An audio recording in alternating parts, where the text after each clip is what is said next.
Okay, welcome to everybody. Hope everybody enjoyed their Christmas.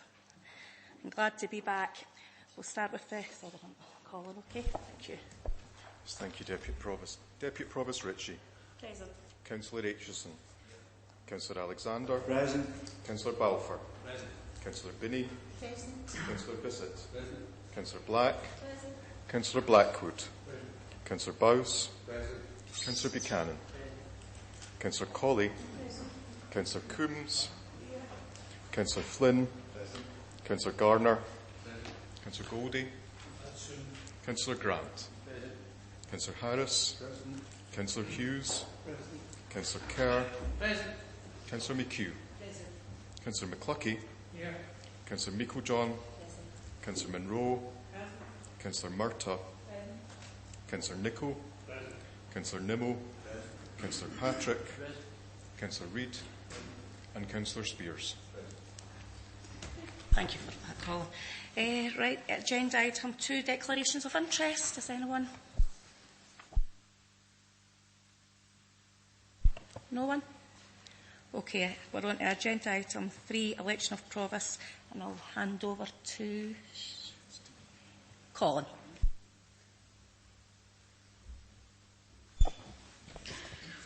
Yes, thank you, Deputy Provost.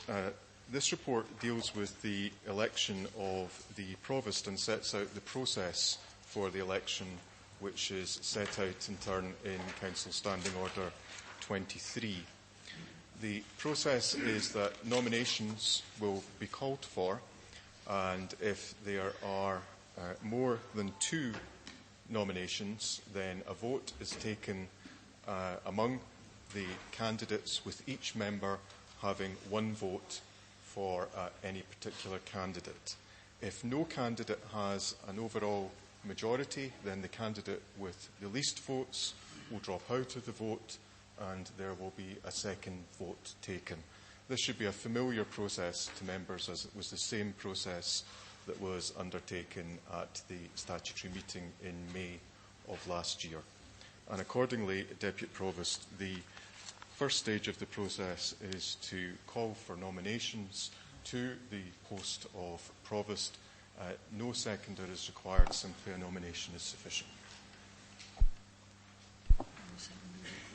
Deputy Provost, while the passing of our colleague Councillor Tom Coleman is still very, very fresh in our minds, even as we stand here today, it was clear that Tom would have expected the business of the Council to have gone on, irrespective of where we are within an election process. We recognise the need to the Council to meet in terms of its standing orders for this meeting to take place and this particular item to be on the agenda. I am therefore pleased to nominate one of our senior members to the position of Provost, and my colleague Councillor Gordon Hughes. Gordon brings with him a wealth of personal and political experience, as well as having great integrity and an unblemished character. His background in community education has given him an excellent knowledge of the area. He has good interpersonal skills, which will make him an excellent advocate for the town as Falkirk's first citizen, and a balanced and fair approach as the Chairman of the Council. I therefore give you our nomination as Councillor Gordon Hughes. Thanks, Councillor Meikle-John. Councillor Nicholl. Thank you, Deputy Provost. At the outset, I too would also like to pay tribute to the memory of Provost Coleman, and why we are in the situation that we are in today is because of his sad passing. I think the nomination from the leader of the Council is not somebody who I'm going to support, but I would like to put on record my great regard for Gordon Hughes, and that whatever happens later today will not dissipate the respect and admiration that I have for him as a councillor and as a human being. Colin, your memory is obviously a great deal better than mine, in that I have no recollection of the 3-vote option coming. Indeed, it was a bit of a surprise to me that that it was. I put my hands up, as I always tend to do when I've either misunderstood something or been misinformed. As I say, I have no recollection that it ever came to somebody dropping out, but I certainly respect the fact that perhaps it's not your memory, but the fact you've got the notes and I haven't, that enables you to say that. However, one thing that I am clear in my memory was that at the statutory meeting in May, I did nominate Councillor John Patrick. Likewise, a person of high integrity with, well, I keep telling him he's just in the door, but I suppose I've got to acknowledge that he has many years' service and experience on this council also. And in the interest of consistency and the fact that I believe that John Patrick would, as Gordon would, and indeed as perhaps any other nominee did, would more than adequately fill the position of Provost, I'm happy to nominate Councillor John Patrick for the role. Thank you. Thanks, Councillor Nicholl. Councillor Blackwood. Thanks, Deputy Provost. Again, we find ourselves in an unfortunate position here with the passing of Lord Provost Coleman. Difficult times. I would like to move one of our long-standing councillors, and the reason I'm doing it is because he's an independent councillor, independent of the three parties, Conservatives, Labour and SNP, so I'd like to move Councillor Buchanan. Councillor Blackwood. Okay, Colin.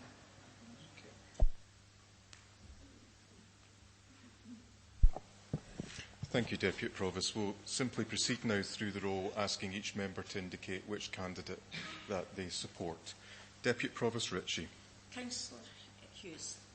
Councillor Aitchison. Councillor Alexander. Councillor Hughes. Councillor Balfour. Councillor Hughes. Councillor Binney. Councillor Bissett. Councillor Buchanan. Councillor Black. Councillor Blackwood. Councillor Bowes. Councillor Hughes. Councillor Buchanan. Councillor Colley. Councillor Coombs. Councillor Flynn. Councillor Patrick. Councillor Garner. Councillor Hughes. Councillor Goldie. Councillor Buchanan.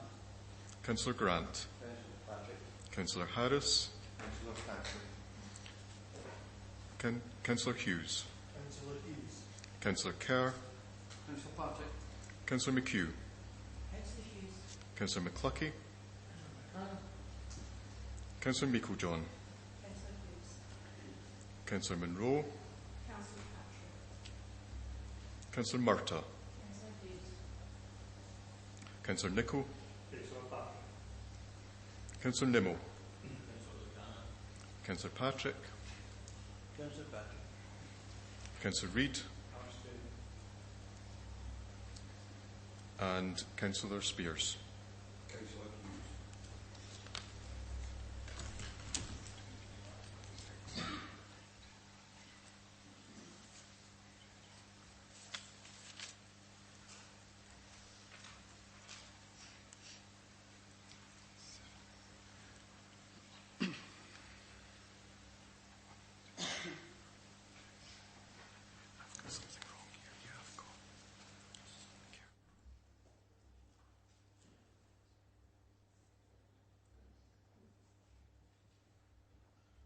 Thank you, Deputy Provost. There are 12 votes for Councillor Hughes, there are 7 votes for Councillor Patrick, there are 9 votes for Councillor Buchanan, and there is 1 abstention.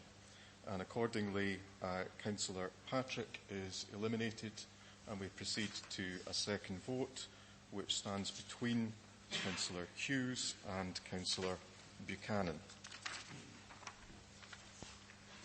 Deputy Provost Ritchie. Councillor Hughes. Councillor Aitchison. Councillor Alexander. Councillor Hughes. Councillor Balfour. Councillor Hughes. Councillor Binney. Councillor Bissett. Councillor Black. Councillor Blackwood. Councillor Bowes. Councillor Hughes. Councillor Buchanan. Councillor Colley. Councillor Coombs. Councillor Flynn. Councillor Buchanan. Councillor Garner. Councillor Hughes. Councillor Goldie. Councillor Grant. Councillor Harris. Councillor Buchanan. Councillor Hughes. Councillor Hughes. Councillor Kerr. Councillor Buchanan. Councillor McHugh.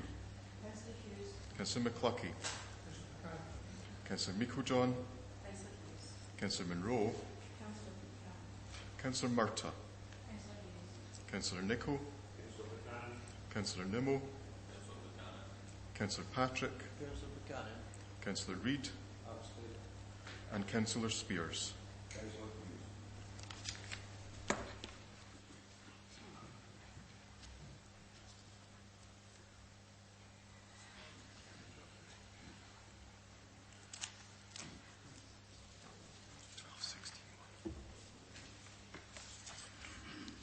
Deputy Provost, there are 12 votes for Councillor Hughes. There are 16 votes for Councillor Buchanan, with 1 abstention, and Councillor Buchanan is duly elected as the Provost.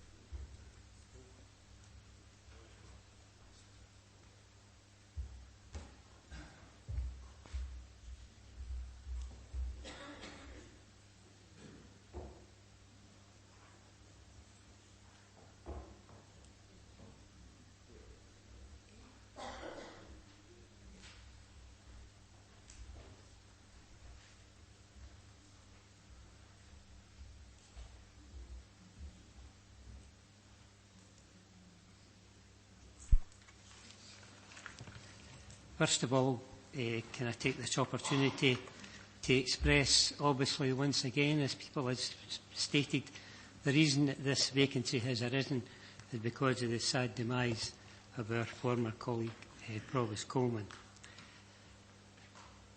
Firstly, can I thank those who supported me in putting me within this position. It is a great honour to be the Provost, but also comes with the honour comes the responsibility. I've been 25 years, coming up 26 years as a councillor, and I know during that period initially there was a few years of controversy and instability. I think I've shown over the past over a decade now within the position within the council that I realise exactly the position and the credibility that you require within the position of being a councillor.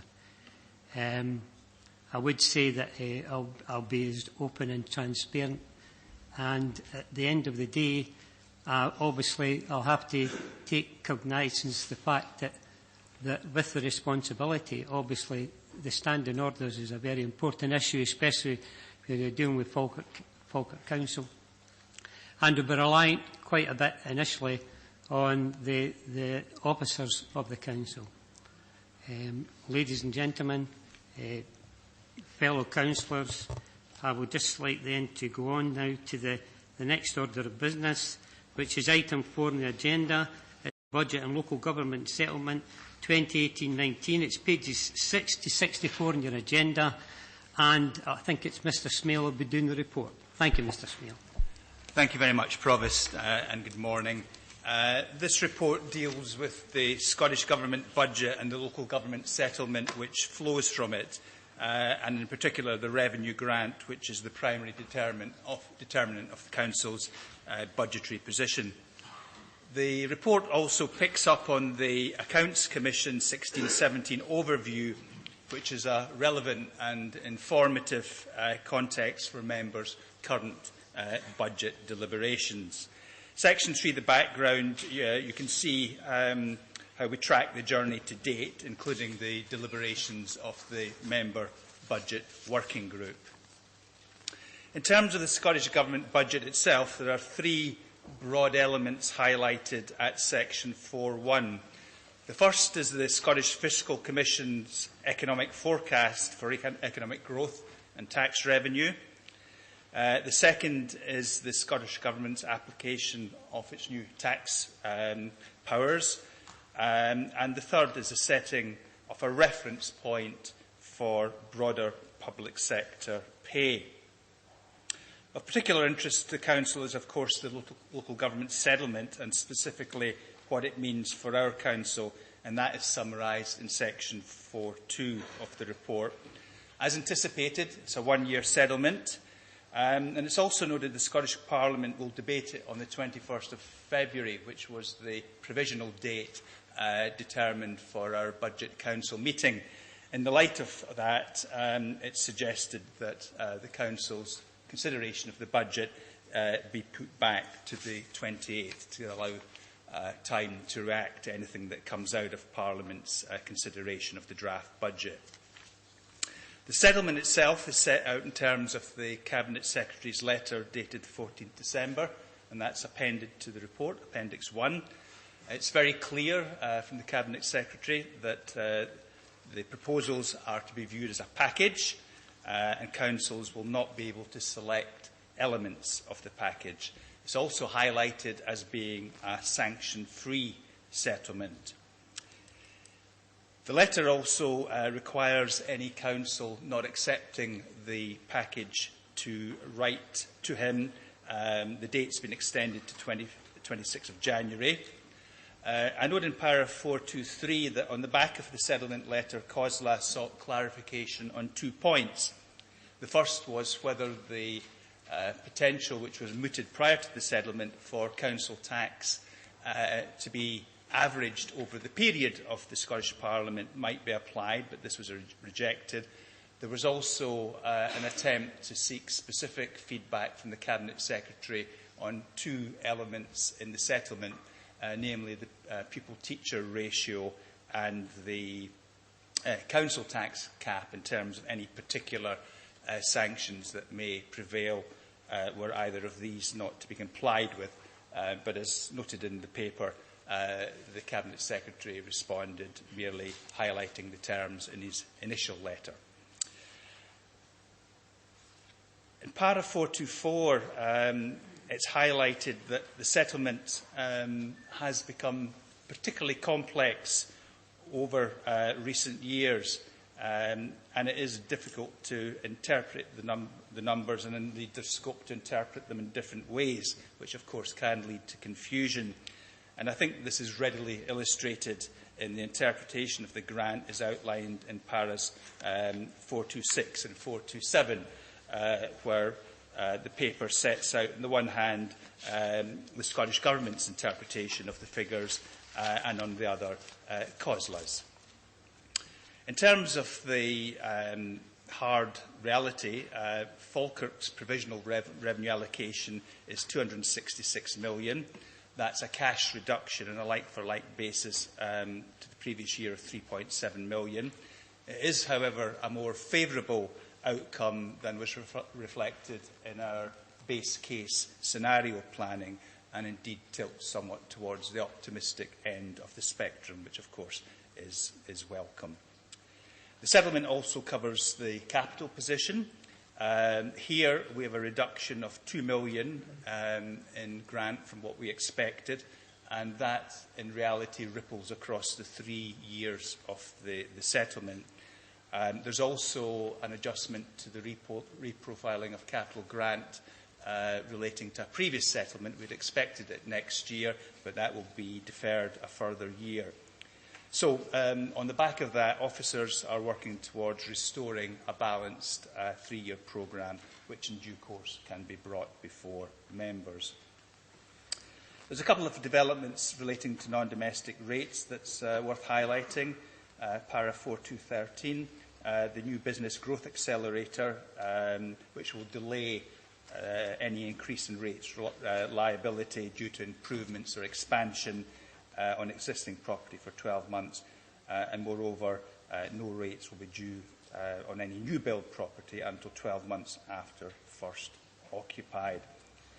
There will also be a new 100% relief for properties wholly or mainly used to provide nursery care, and also confirmation of the Cabinet Secretary's previous announcement that the Barclay review's recommendation with respect to ALIOs will not in fact be implemented, which of course is beneficial in terms of Falkirk Community Trust. In section 4.3, we pick up on the implications of that for our estimated budget gap, and reflecting the information outlined previously on grant and pay, the gap statement has been updated for both 18-19 and 19-20, and this has flown through to revised projections for those 2 years, and indeed we will work those through to years 3 to 5 of the medium-term financial plan, which will subsequently be reported to members. Notwithstanding the better than anticipated grant, Council still faces a budget gap of over 20 million in 18-19, and self-evidently that will require tough decisions to ensure we reach a balanced budget position. We then, in section 4.4, give you an updated position on the consultation feedback. I'm conscious that comments were made at the 6th December Council, and perhaps somewhat more vociferously at the recent member budget working group in terms of the information derived from that consultation. In the presentation reflected in this report, we've made an attempt to make the information both more meaningful and consistent between services, but it is recognised that going forward for the next budget round, the channels used for engagement will be reviewed, as will the structure of data collection to better facilitate information analysis and interpretation.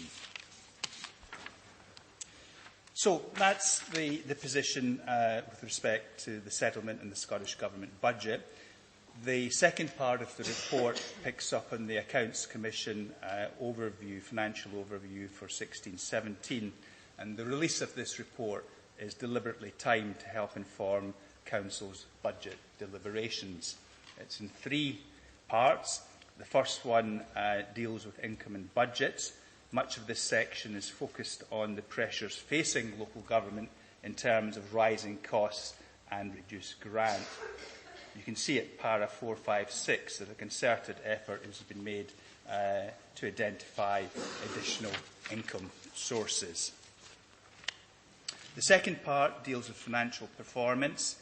This focuses mainly on the use of reserves, noting that they're being used in lieu of delivering savings, and their continued application is a symptom of financial stress.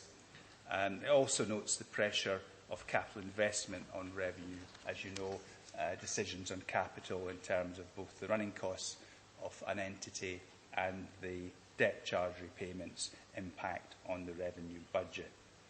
The third strand is a financial outlook, and that continues to run with the themes of financial pressure and use of reserves. And I think I would particularly highlight the comments at paragraph 4.5.13, reminding members of the need to demonstrate effective leadership, plan for savings over at least a 3-year period, and consider different funding scenarios and the impact on services over the medium to long term, and to ensure savings are both realistic and achievable. If I could return now to the recommendations set out in section 2 of the report. The first one asks Council to note the draft Scottish Government budget and the local government settlement. The second one picks up on the issue of whether a response is required to the Cabinet Secretary. As the report makes clear, that's only if a council was not minded to accept the complete package. The third one deals with the proposal to move back the date of the Council's consideration of the budget to 28th of February. And the fourth and final one invites Council to note the Accounts Commission publication. Thank you, Provost. Thank you, Mr. Smale. Go to the Leader of the Council, Councillor Meiklejohn. Thank you, Provost. I think it has to be acknowledged that we have had a more favourable settlement than anticipated, and it is sanction-free. Falkirk has taken a small reduction, as it has year on year, but in the bigger context of the wider finances, it is quite is very, very measured and probably less than others. Scottish Government spending choices has been made in the context of the continued reduction in discretionary block grant received from the UK Government. That should not be forgotten. It has fallen by 2.6 billion in real terms, and over the next 2 years we face a real terms cost of over 500 million in the block grant received in day-to-day spending. Scottish Government has and will continue to direct significant resources to mitigate the impact of UK Government welfare reform on the most vulnerable people, such as covering the real costs of the bedroom tax, creating the Scottish Welfare Fund, and they're committed to building a Scottish social security system that is based on dignity, respect and steps taken to alleviate the poverty in all forms. If the Scottish Government had not had to mitigate all of that, then perhaps local government may not have been in the position it is in today. So let's not forget the reasons why the budgets are pressured and where those decisions have been made. And I have no doubt that this morning's events with the coalition that has obviously now been formed, we will see further impacts on Falkirk Council as we go forward. But my group are committed to continuing to take the Scottish Government's view and mitigating that wherever possible, and we will continue to do that in bringing forward our budget. We must, however, remember that this is part of a draft budget by the Scottish Government. The process is still to be concluded, and as with last year's minority government, requires further negotiation with partners. So while we have a better anticipated settlement, I believe that we should accept the settlement in the terms it is given, recognising that there may well still be amendments to come. With our own final deliberations still to be taken, it would be prudent to move our budget until after Scottish Government sets its budget, and therefore I would agree to the recommendations as in section 2 that we move our revised date to 28th of February. I think, Provost, that we should, as a council, agree to accept the settlement, recognising that there are still some work to be done. It is more favourable than it has been in the past, or has been anticipated, but recognise that we still have to continue with our own deliberations. Thank you.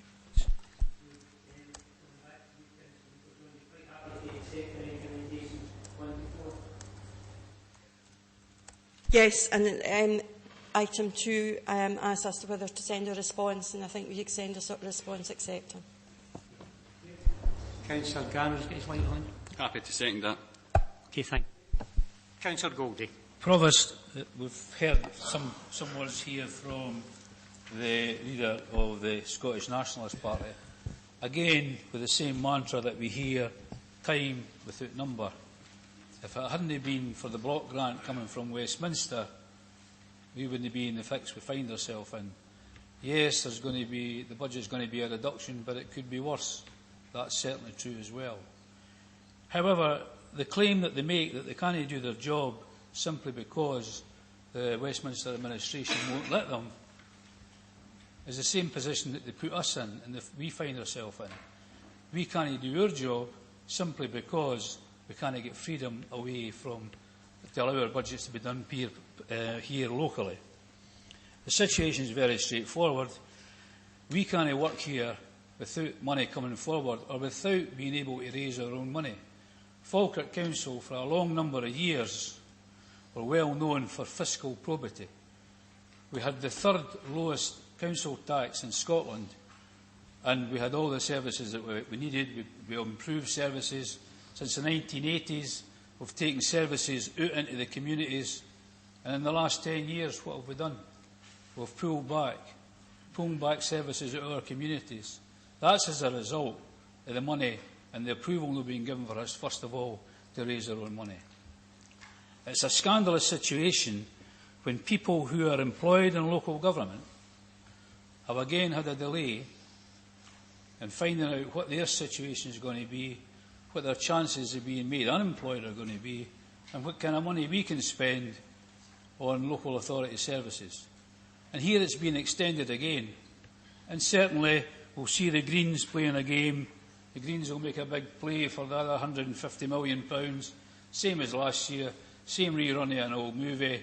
We'll all get our pictures taken through in Holyrood, and there'll be Derek Mackay shaking hands with the Greens, right, we've got another £150 million.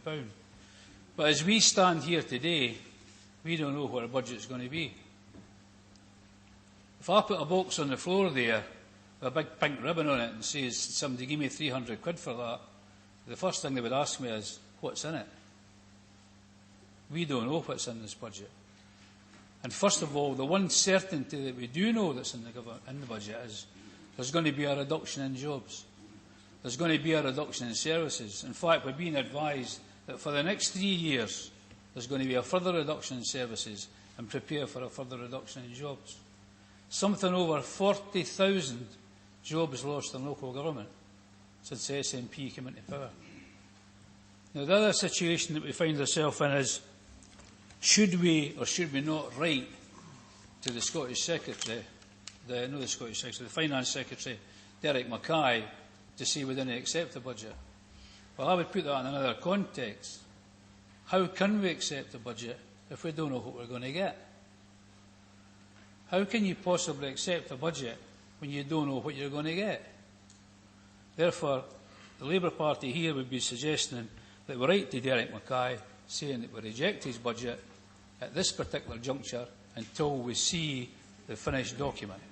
That is a sensible position to be in. And to the people who's going to be losing jobs, at least we want to know what we're working with.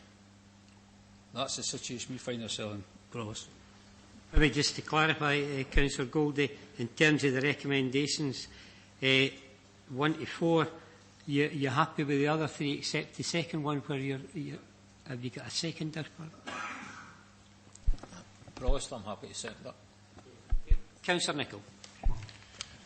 Thank you, Provost. Perhaps it's very appropriate in a discussion about the budget to bandy statistics about, but I have no intention of boring the Chamber with statistics which would prove a very different picture in regard to the Scottish block grant coming from the Westminster Government.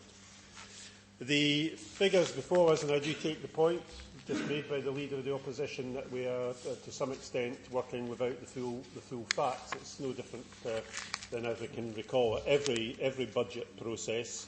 I think we can safely assume that Mr Mackay will find another £150 to £180 million down the back of his sofa to buy off the Greens as he did last year. I think my group are certainly working on that assumption. Councillor Meikle-John did make reference about some sort of alliance, perhaps alluding to your election, Provost. I can assure Councillor Meikle-John and indeed all the Chamber that the Conservative group will stick by its own principles and hear sensible suggestions from either side of the Chamber. That has been the position since last May, and it will be continue being our position. The fact of the matter is, as has been alluded already, that the budget settlement is perhaps, I suppose we could say that we should be grateful for small mercies and that it's not as bad as it could have been. However, that would be just accepting, as the Leader of the Opposition has just said, a fact that local government yet again has not had as high a profile in the state, but I'll say maybe the Greens will ride to the rescue, as other areas.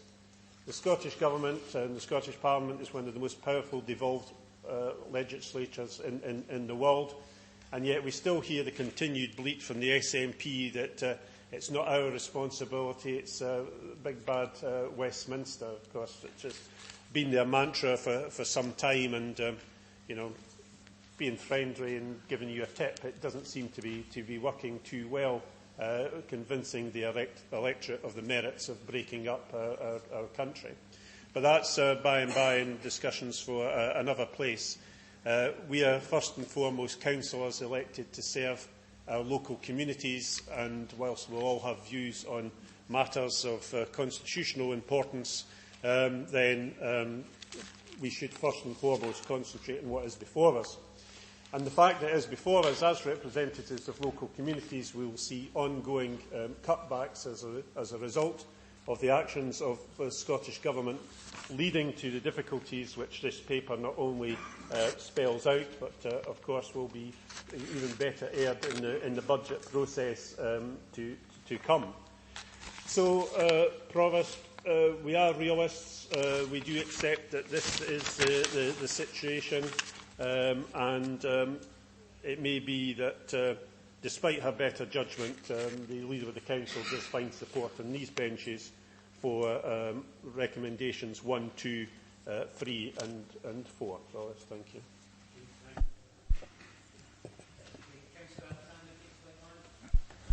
Yes, Provost, thanks very much. The leader of the Labour group quoted a number of facts and statistics. He also spent a great deal of his time criticising the SNP government.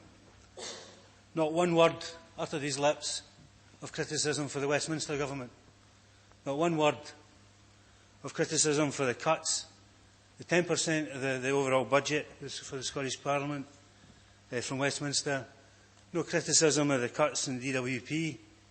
No criticism of the cuts implemented by Westminster. The austerity agenda that his leader claims to oppose.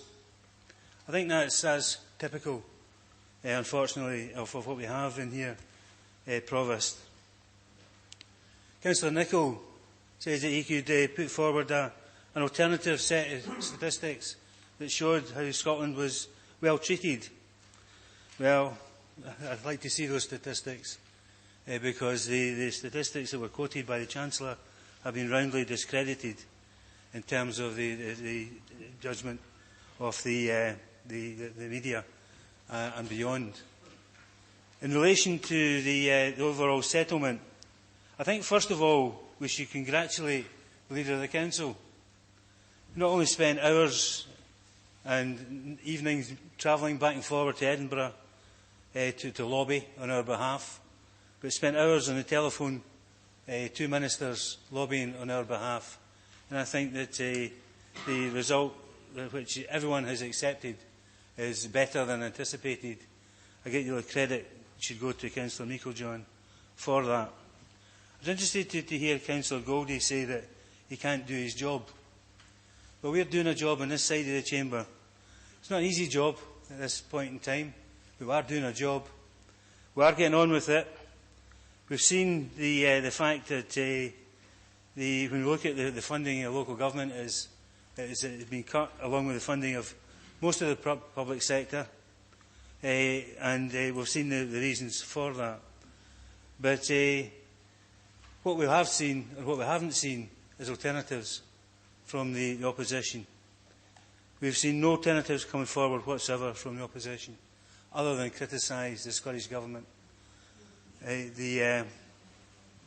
Now, maybe that's something that is just as wearisome on this side of the chamber as us pointing out the flaws of the UK Government settlement from this side of the chamber.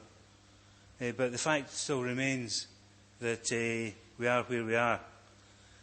We see where Labour are in power. In Wales, for example, 29% of the national budget in Wales is allocated to local government. In Scotland, it's 33%. So I think we can see who serves local government best in this particular scenario.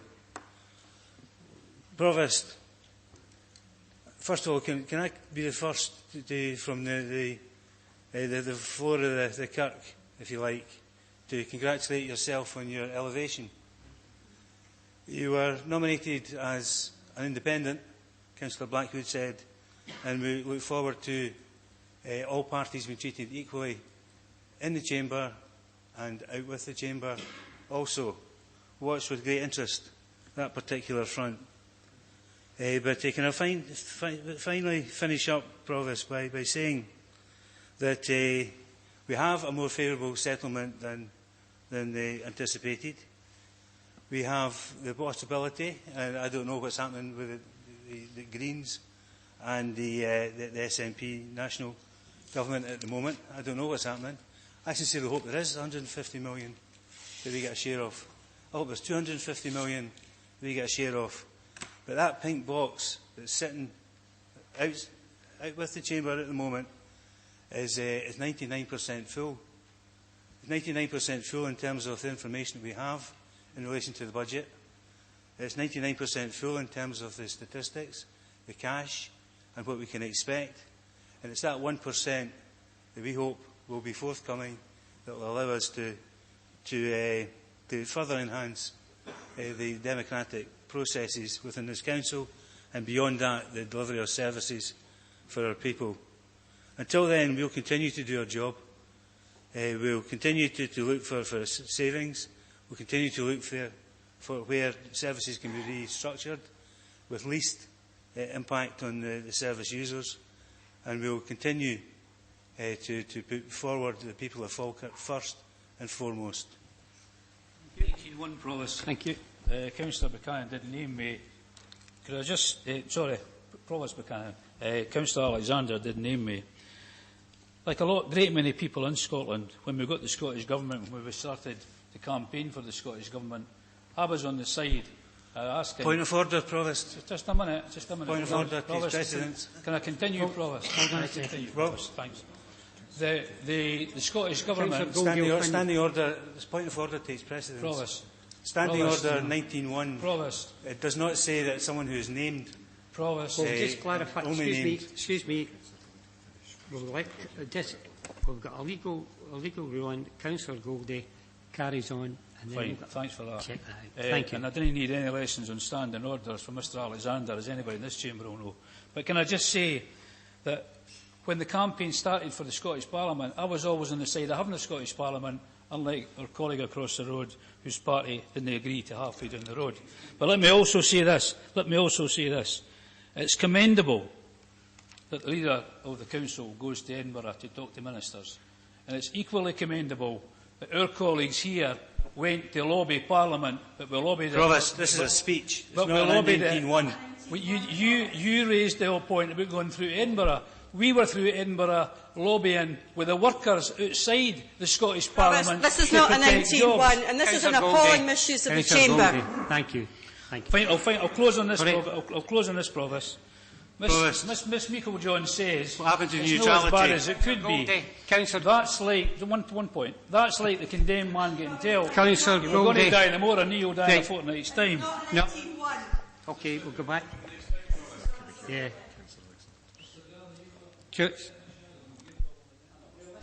Can I just say this at the very beginning?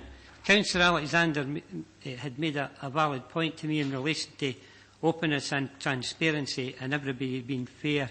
The fact is, I stated at the very beginning that I would be having to rely on officers and somewhat in relation to, although I've been reading up the standing orders. And the fact is that it is an opportunity initially for people that want maybe to take advantage of the situation. But the fact is that I've got legal ruling beside me, and initially I'll be taking that. And I would hope that just because I'm just in the position, that I'm not going to be the position and myself, because it's a position here that I'm not going to be abused. I've had 10 years' experience in as the planning convener, and going out on site and going to PDHs where some of them are very, very controversial, and you're dealing with all sections of the public, some of them on very, very emotive issues. The fact is, I've been in this chamber for 25 years, and I've seen the comings and goings, and have been involved over the years in issues on reflection. But what I'm saying is that initially, I'm taking cognizance my legal representative to the left, and the fact of the matter is, I would just hope that everybody on both sides of the chamber will give me an opportunity to settle in without any type of mischief making. Okay, then we'll go to Councillor Alexander. I believe, Provost, you've answered the points that I was trying to get clarified. Okay. My understanding of standing orders is that 19.1 is not a question of whether a member has been named or not. Also, my understanding is that point of order takes precedent over 19.1. Okay. Well, what we'll do at this stage, just to clarify everything, Mr Moody, can you maybe just clarify the points there so everybody knows the situation? Yes, thank you, Provost.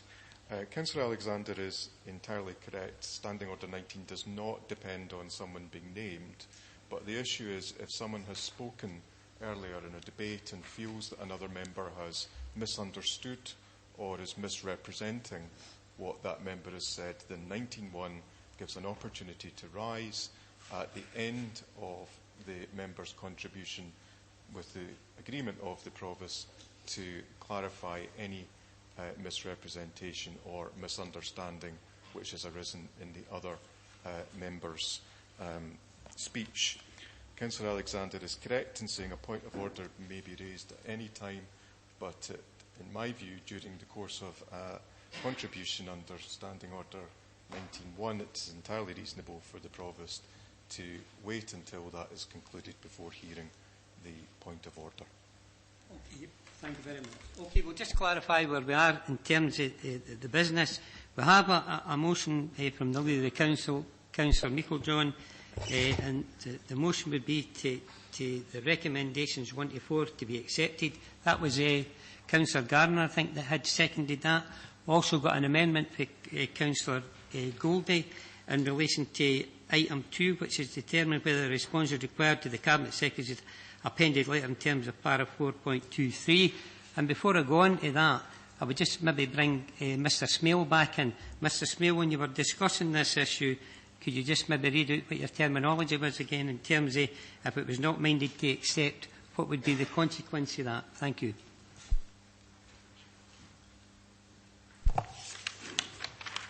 Thank you, Provost. If I can just read from the settlement letter, which is at Appendix 1, and this is from the Cabinet Secretary.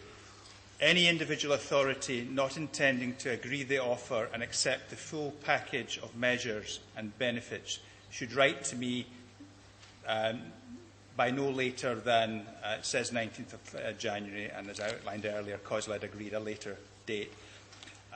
For those authorities not agreeing the offer, a revised and inevitably less favourable offer will be made.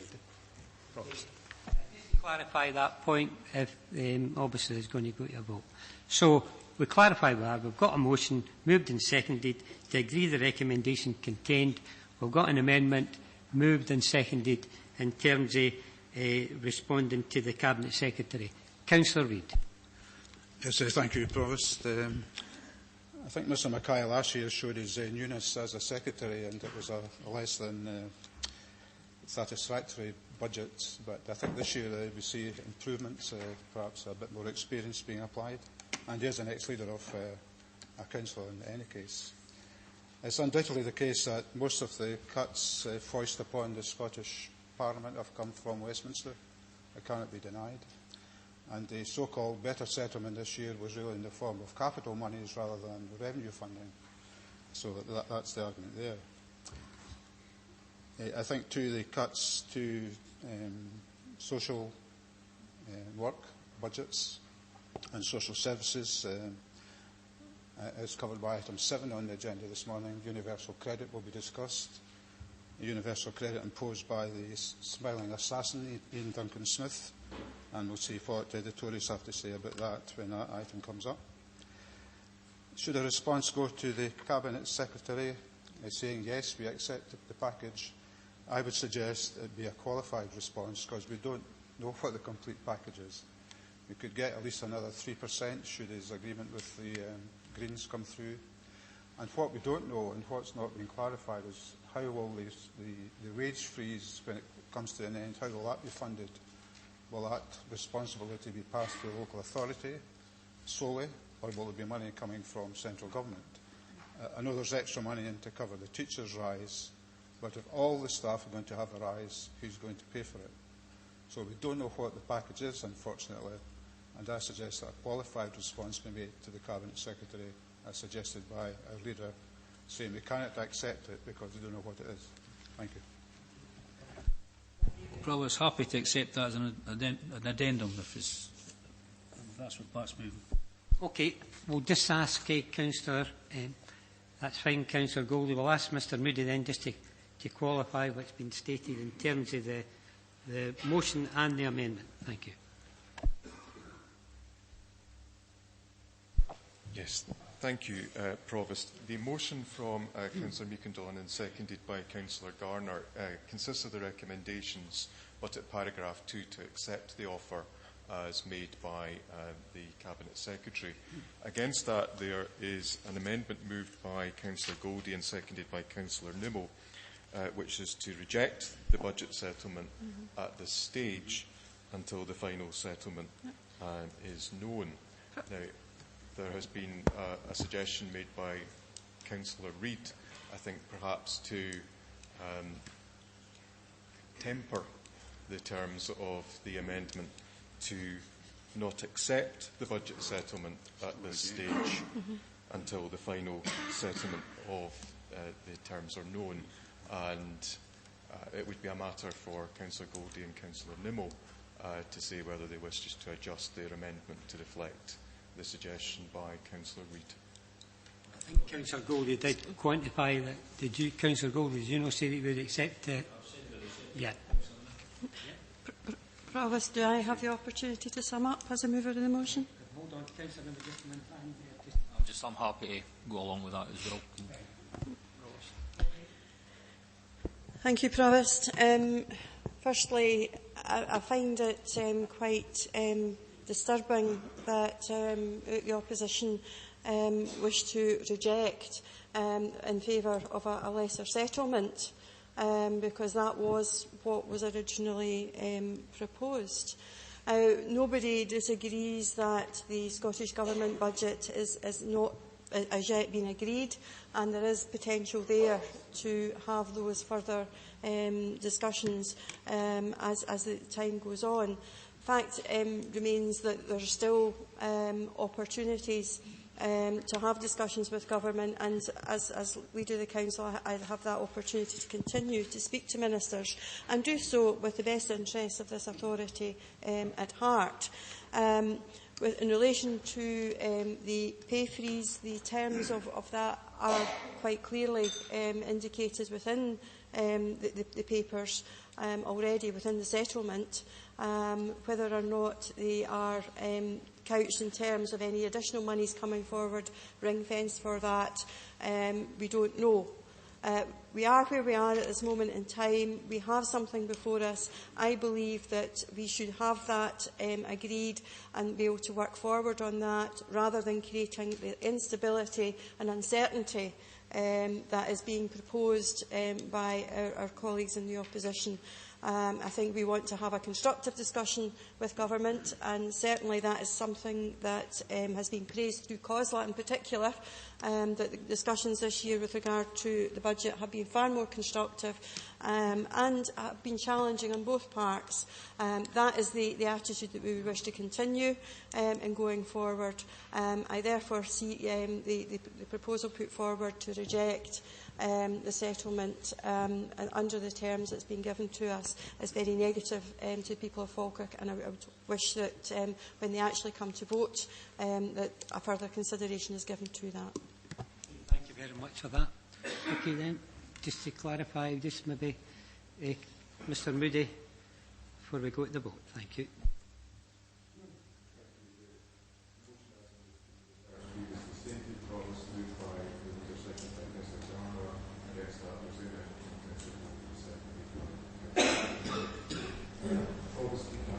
Amen. Deputy Provost Rich. Motion. Councillor Aitchison. Amen. Councillor Alexander. Motion. Councillor Falkirk. Motion. Councillor Binney. Motion. Councillor Bissett. Councillor Black. Councillor Blackwood. Councillor Bowes. Motion. Councillor Colley. Motion. Councillor Coombs. Councillor Flynn. Motion. Councillor Garner. Motion. Councillor Goldie. Amendment. Councillor Grant. Motion. Councillor Harris. Motion. Councillor Hughes. Motion. Councillor Kerr. Motion.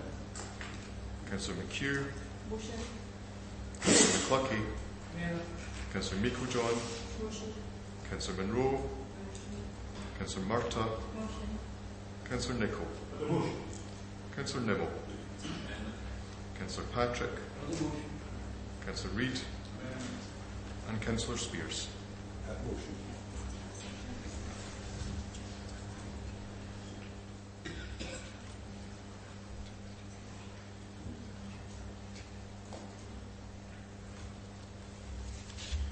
Provost, there are 19 votes for the motion. There are 10 votes for the amendment. The motion is carried.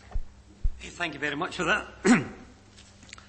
That takes us to item 5 on your agenda this morning, Housing Revenue Account and Council House Rents, 2018 to 65 to 78 on your agenda, and it will be Mr Ritchie that will be bringing forward the report. Thank you, Mr Ritchie. Thank you, Provost.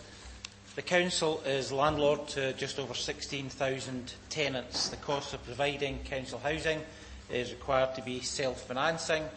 The costs of providing council housing needs to be offset by council house rents and other income.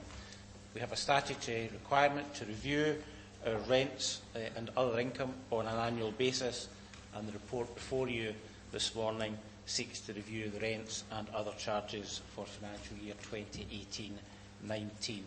By way of context, just over 50% of our tenants are in receipt of housing benefit. We currently have around 600 tenants already on universal credit, and that number is expected to grow quickly from March 2018 when universal credit is rolled out. Section 4 of the report provides you with some information by way of context in relation to our performance on housing. Our current budgeted average rent is £64 and 6 pence, and details of that is shown in Appendix 1 of the report. Members will see from that appendix that 72% of what tenants pay in rent is to finance both borrowing costs for longer term capital expenditure and the cost of day-to-day maintenance and improvements to our council houses. Scottish Government publishes a set of performance indicators for council housing.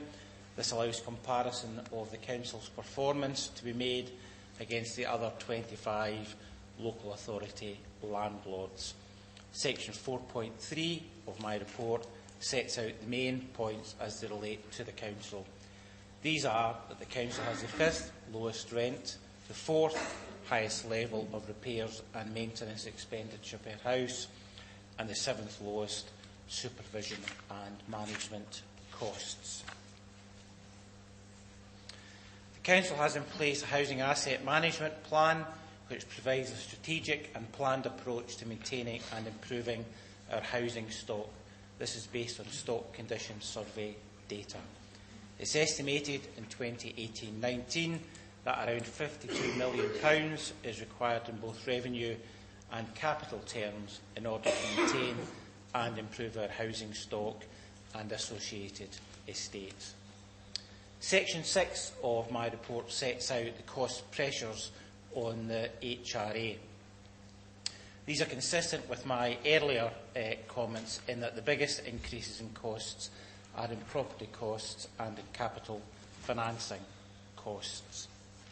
To assist members in strategic planning, Appendix 2 gives an indication of the likely revenue and rent levels required for the 2 years beyond 2018-19.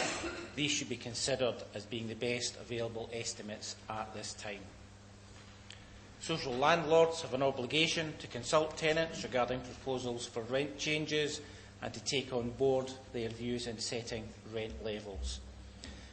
Section 8.1 of my report provides some commentary on the 2016 survey that was undertaken on a face-to-face basis with just over 1,000 tenants, and some further consultation was undertaken at the back end of last financial year, and commentary on that is provided in Section 8.4 of the report.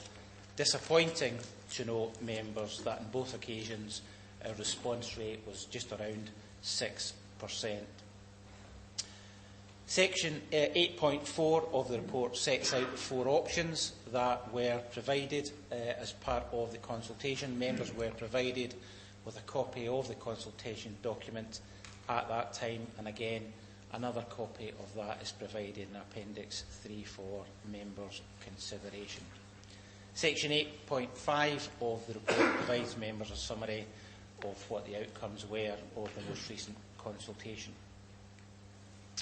Based on the revenue pressures and the cost of financing the capital programme, a rate increase of 3.6% is required to be levied next financial year. As the housing revenue account is required to be self-financing from rents, the financial implications of each of the different rent options must either therefore be met from changes in expenditure and/or utilisation in reserves. Section 9.2 of my report reminds members of our current reserve level, which is £5.1 million, and this is in line with the Scottish average of 8% of annual income. The rent increase options are set out in the table in paragraph 9.3 of the report. Option 3 in the table provides a break-even situation. Those options to the left provide rent increases which would result in the need to reduce expenditure and/or use reserves. Option 4 allows for additional expenditure. Appendix 4 to the report outlines the rental charges by house size based on each of these rent increase options. Consideration is also required in relation to non-housing rental charges. These are lock-up rentals, garage sites, casting hostel rentals, homeless properties, and again, more detailed information is provided in Appendix 4. Members are asked to consider each rent option and determine the rent increase for 2018. The administration's proposals are set out in section 9.6 of the report, and the recommendations are set out for members to consider in paragraph 2 of the report. Happy to answer questions that members have. Thank you very much, Mr Ritchie, for that. Councillor Meikle-John. My portfolio holder, Councillor Hughes, will be taking this item. Right. Thank you, Provost. Provost, before I continue, can I formally and publicly congratulate you in your, shall we say, your elevation to Provost? But can I genuinely and sincerely wish you every success, every future success in your position? Councillor Hughes, could I thank you for that, and could I say at this juncture that either yourself or Councillor Patrick would have made the same situation. Thank you very much. Thank you, Provost. I have a motion which I wish to put to Council, Provost. Basically, the motion is investment in our housing stock. What I want to do is read the motion and then I will hand it up to officials. Investment in our housing stock is one of the fundamental duties of any council. 72 pence in every pound raised in rents is used to pay for day-to-day maintenance of our council houses or to finance capital investment for larger scale improvements. We believe our current rent levels, the 5th lowest in the country, represent value for money and supports future investment. This view is backed up by the feedback from our tenant survey. Accordingly, to ensure that we can provide continued investment in our neighbourhoods, I propose that Council 2.1 agrees to an increase of 3.6% in average council house rents for 2018-19, with a similar increase in the other rental charges as set out in Appendix 4 of the report. 2.2 agrees the HRA budget for 2018-2019 as set out in Appendix 2. 2.3 notes the indicative budgets and rent levels for 2019-20 and 2020-21 as representing the best available information at this time. And I'll just pass this for the record. Roberts could ask for an adjournment at this time, given that we hadn't seen the motion.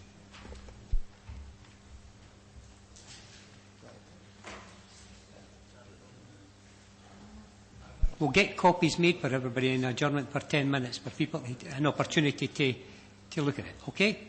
Thank you. 10 minutes, thank you. We'll get copies.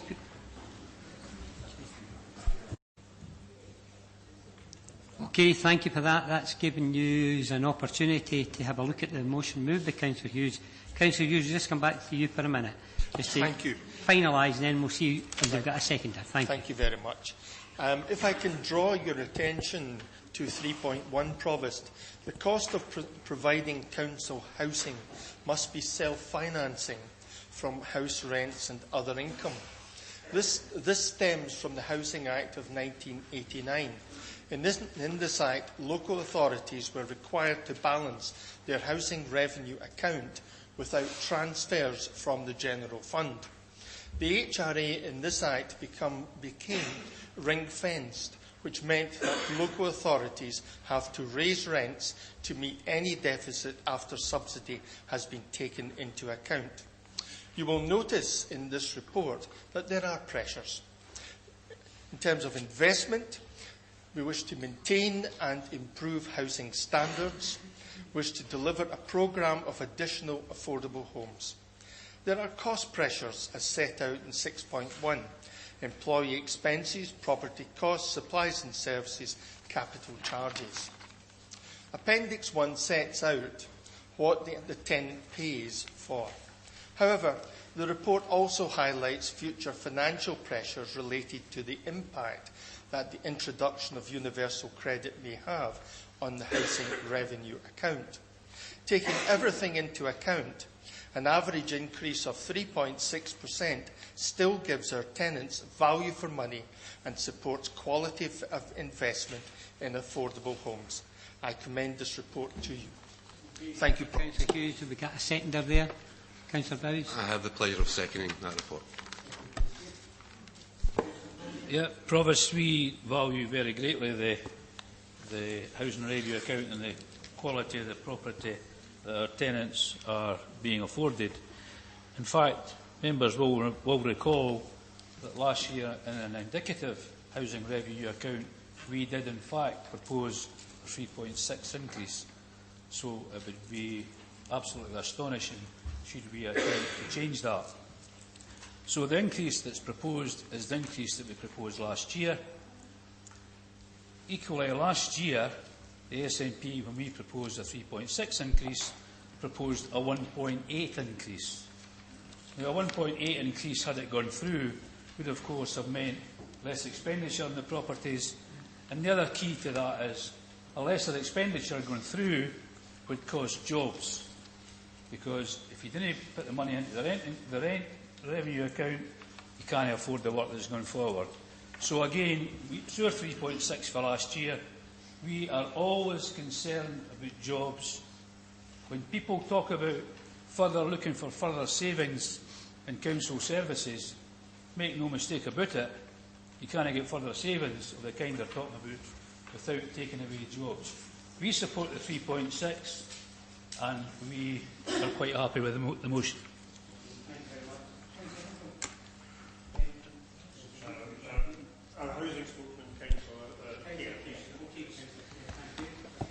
Thank you, Provost. Like the previous speakers who have been on their feet, I take this opportunity to congratulate you on being elevated to Provost. As Councillor Gold has already mentioned, the 3.6 is in line with previous increases. We will be supporting the 3.6. It would be easy for a group to go to a lesser amount to get a favourable approval from the public. But as this 3.6, as stated in page 77, it gives us as a council 1,364 new kitchens and new bathrooms. Also allows us to put new roofs and rough cast in 690 new houses, or older houses. The heating system, 733 new heating systems in the Falkirk area. But I would be very cautious of what system we go to, Provost. As I've already spoken to Mr Ritchie, I have a constituent who has all-electric heating system, and it's cost him £70 a week to heat his house. He only gets £80 a week. So there is 3 tariffs in that, so we need to be very careful what system we put in for our residents.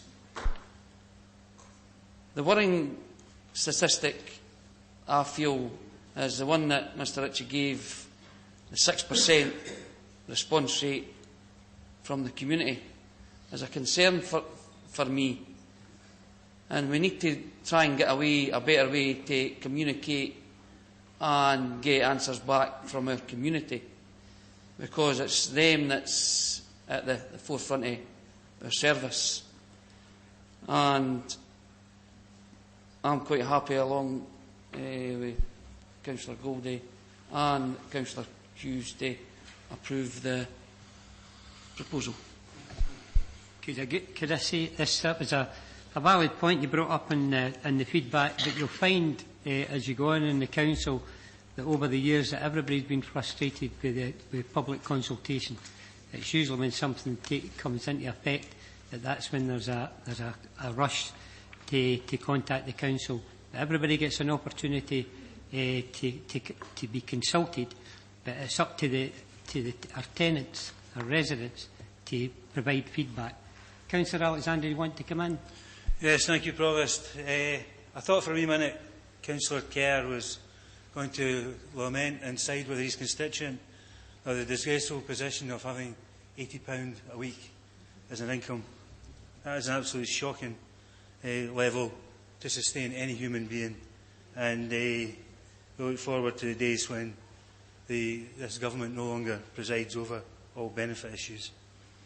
Can I say that we proposed 1.8% last year? Yes, because that was the rate of inflation. Inflation now is well over 3%. And there's a major difference in this report from the previous report that was considered this time last year, and that being the £35 million that's been promised by the Scottish Government to this authority to build new houses. Something that we on this side of the chamber have not only campaigned for, but worked for throughout our time in local government, unlike the other parties within this chamber. The fact that we have the opportunity to use that £35 million to pump prime, to set a realistic and an ambitious target for new housing is something that excites us on this side of the chamber. And I hope that Gordon Hughes, perhaps the upside of Gordon Hughes being unsuccessful this morning is the fact that he'll be there to guide us through that particular process in the years to come, because it will take someone who is committed to local government housing to properly deal with this particular issue and to make this a reality. So what we have is what we have, and what we need is, I think, the ambition that's been shown by the central government and the ambition that's been shown by this administration, spreading throughout the council to make that a success in terms of the programme for new build. We were denied the ability to build mainstream housing when we were last in administration within Falkirk Council by a Labour Liberal executive. That impediment has gone now, so we look forward to even more new housing in Falkirk District over the next few years. Thank you. Now, where we are, we've had a motion moved and seconded. There's no amendment. Councillor Blackwood, would you want in there? Yeah, a quick question to the Director. Could I ask how many council houses have we built under the last administration?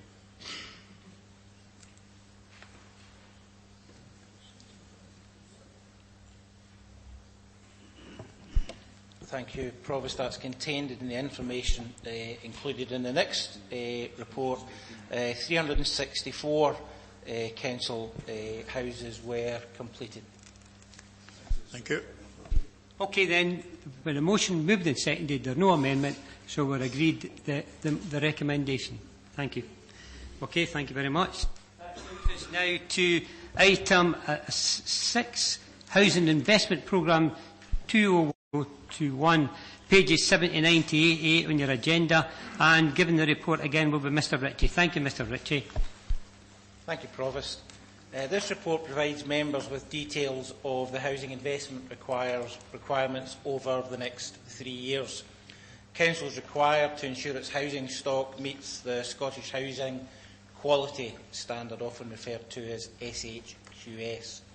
And that's to ensure that the standard is maintained at an adequate condition. In order to assess where we are with achieving our SHQS, we have an asset database referred to in my previous report based on stock condition surveys. Investment programmes proposed for the next 3 years break down into 2 elements. First element, set out in section 4 of my report, sets out the estimated expenditure and investment required over the next 3 years for priority housing improvement work, and that's valued at just short of £70 million. And details of the breakdown of that £70 million is set out in paragraphs 4.3 to 4.8 of my report. Section 5 of the report then covers investment in housing beyond improvements in our current housing stock, and that is investment in new build, in buybacks, and investment in local housing strategy initiatives. And as you'll see from section 5.1 of the report, just over £73 million is estimated to be required to be invested in these areas over the course of the next 3 years. Section 7.1 of the report sets out a summary of the resourcing of these capital programmes, and we set out there the sources of funding going forward. So approximately £27 million is required from revenue resources.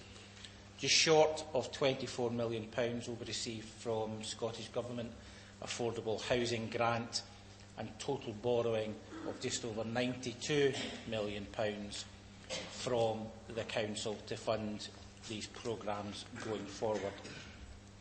Although the investment required is based over the next 3 years, consideration has been given to future investment requirements out with this time frame.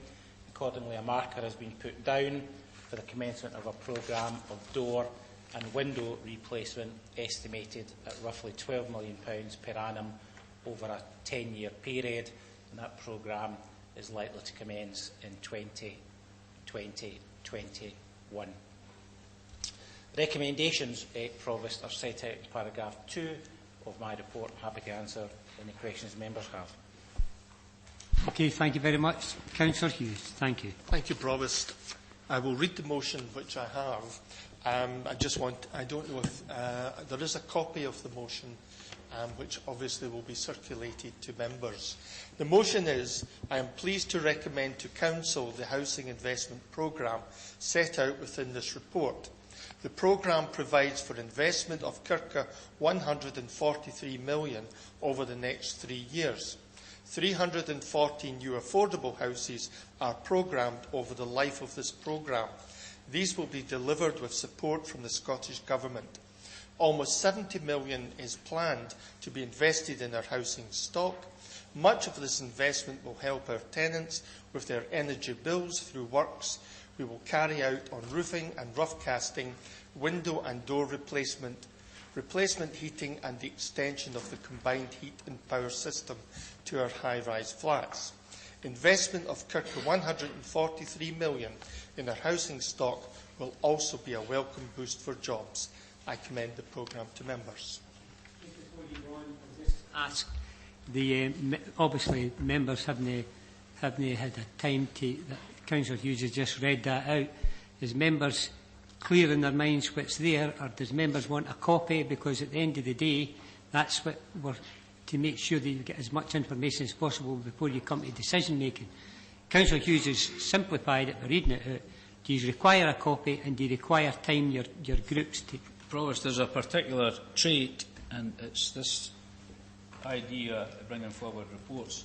I didn't fall out with a situation, nor do I expect any party to show me what they're going to move. But it would be handy if just before they stand up to move them, they give us a copy of it.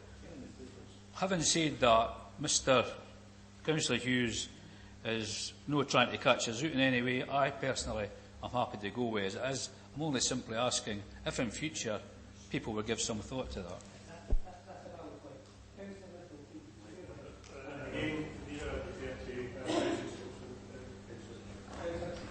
Provost, I think Councillor Hughes explained exactly what was in his report, and likewise, same as Councillor Goldie. We're quite happy with his clarification. Right, thank you.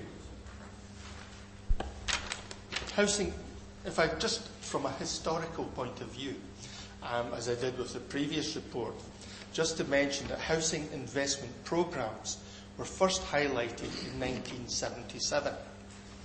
This is an impressive report which highlights a commitment to delivering new affordable homes, a programme of buybacks in relation to council properties, improvements to housing stock, estate improvements. The impact of this investment will have a positive effect on our local economy. Also, this report highlights our green credentials in that our environment will be improved through energy efficiency, reducing carbon emissions and fuel poverty. I also believe that this investment in our communities will contribute to civic pride. In a world where doom and gloom is heard each day, Falkirk Council instead is vibrant, energetic and has a positive vision. Thank you, Provost. Provost, it's my pleasure to second it. It's good to see that the Falkirk Council are looking to build 340 houses in the next 3 years, and as was confirmed earlier, in the last 5 years they only built 366. The £143 million expenditure is all good for the people of Falkirk, and therefore I definitely second this motion. Okay, thank you very much. Councillor Goldie, you quick. Well, I didn't think there was any opposition to this, but having said that, yeah, it's basically the programme that we put forward, so it's very difficult for us to attack it. Right. Having said that, our manifesto said we would build 500 houses. Disappointed that we didn't do that, but again, it's our own.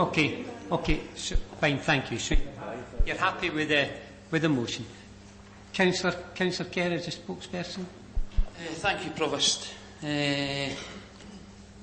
As Councillor Hughes already says, it's another 340.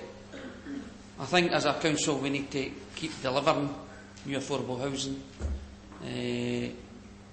As Councillor Blackwood has already stated, that there has been previous to that, I don't know how many, but we need to keep on, if we can, building affordable housing for the community of Falkirk. I know in 4.7 the pilot PV initiative, this is a new initiative I understand for Falkirk Council, so I look forward to see how it pans out in the future for our council. If it gives us a more influential thing for our electricity going forward, it can only be good for the council.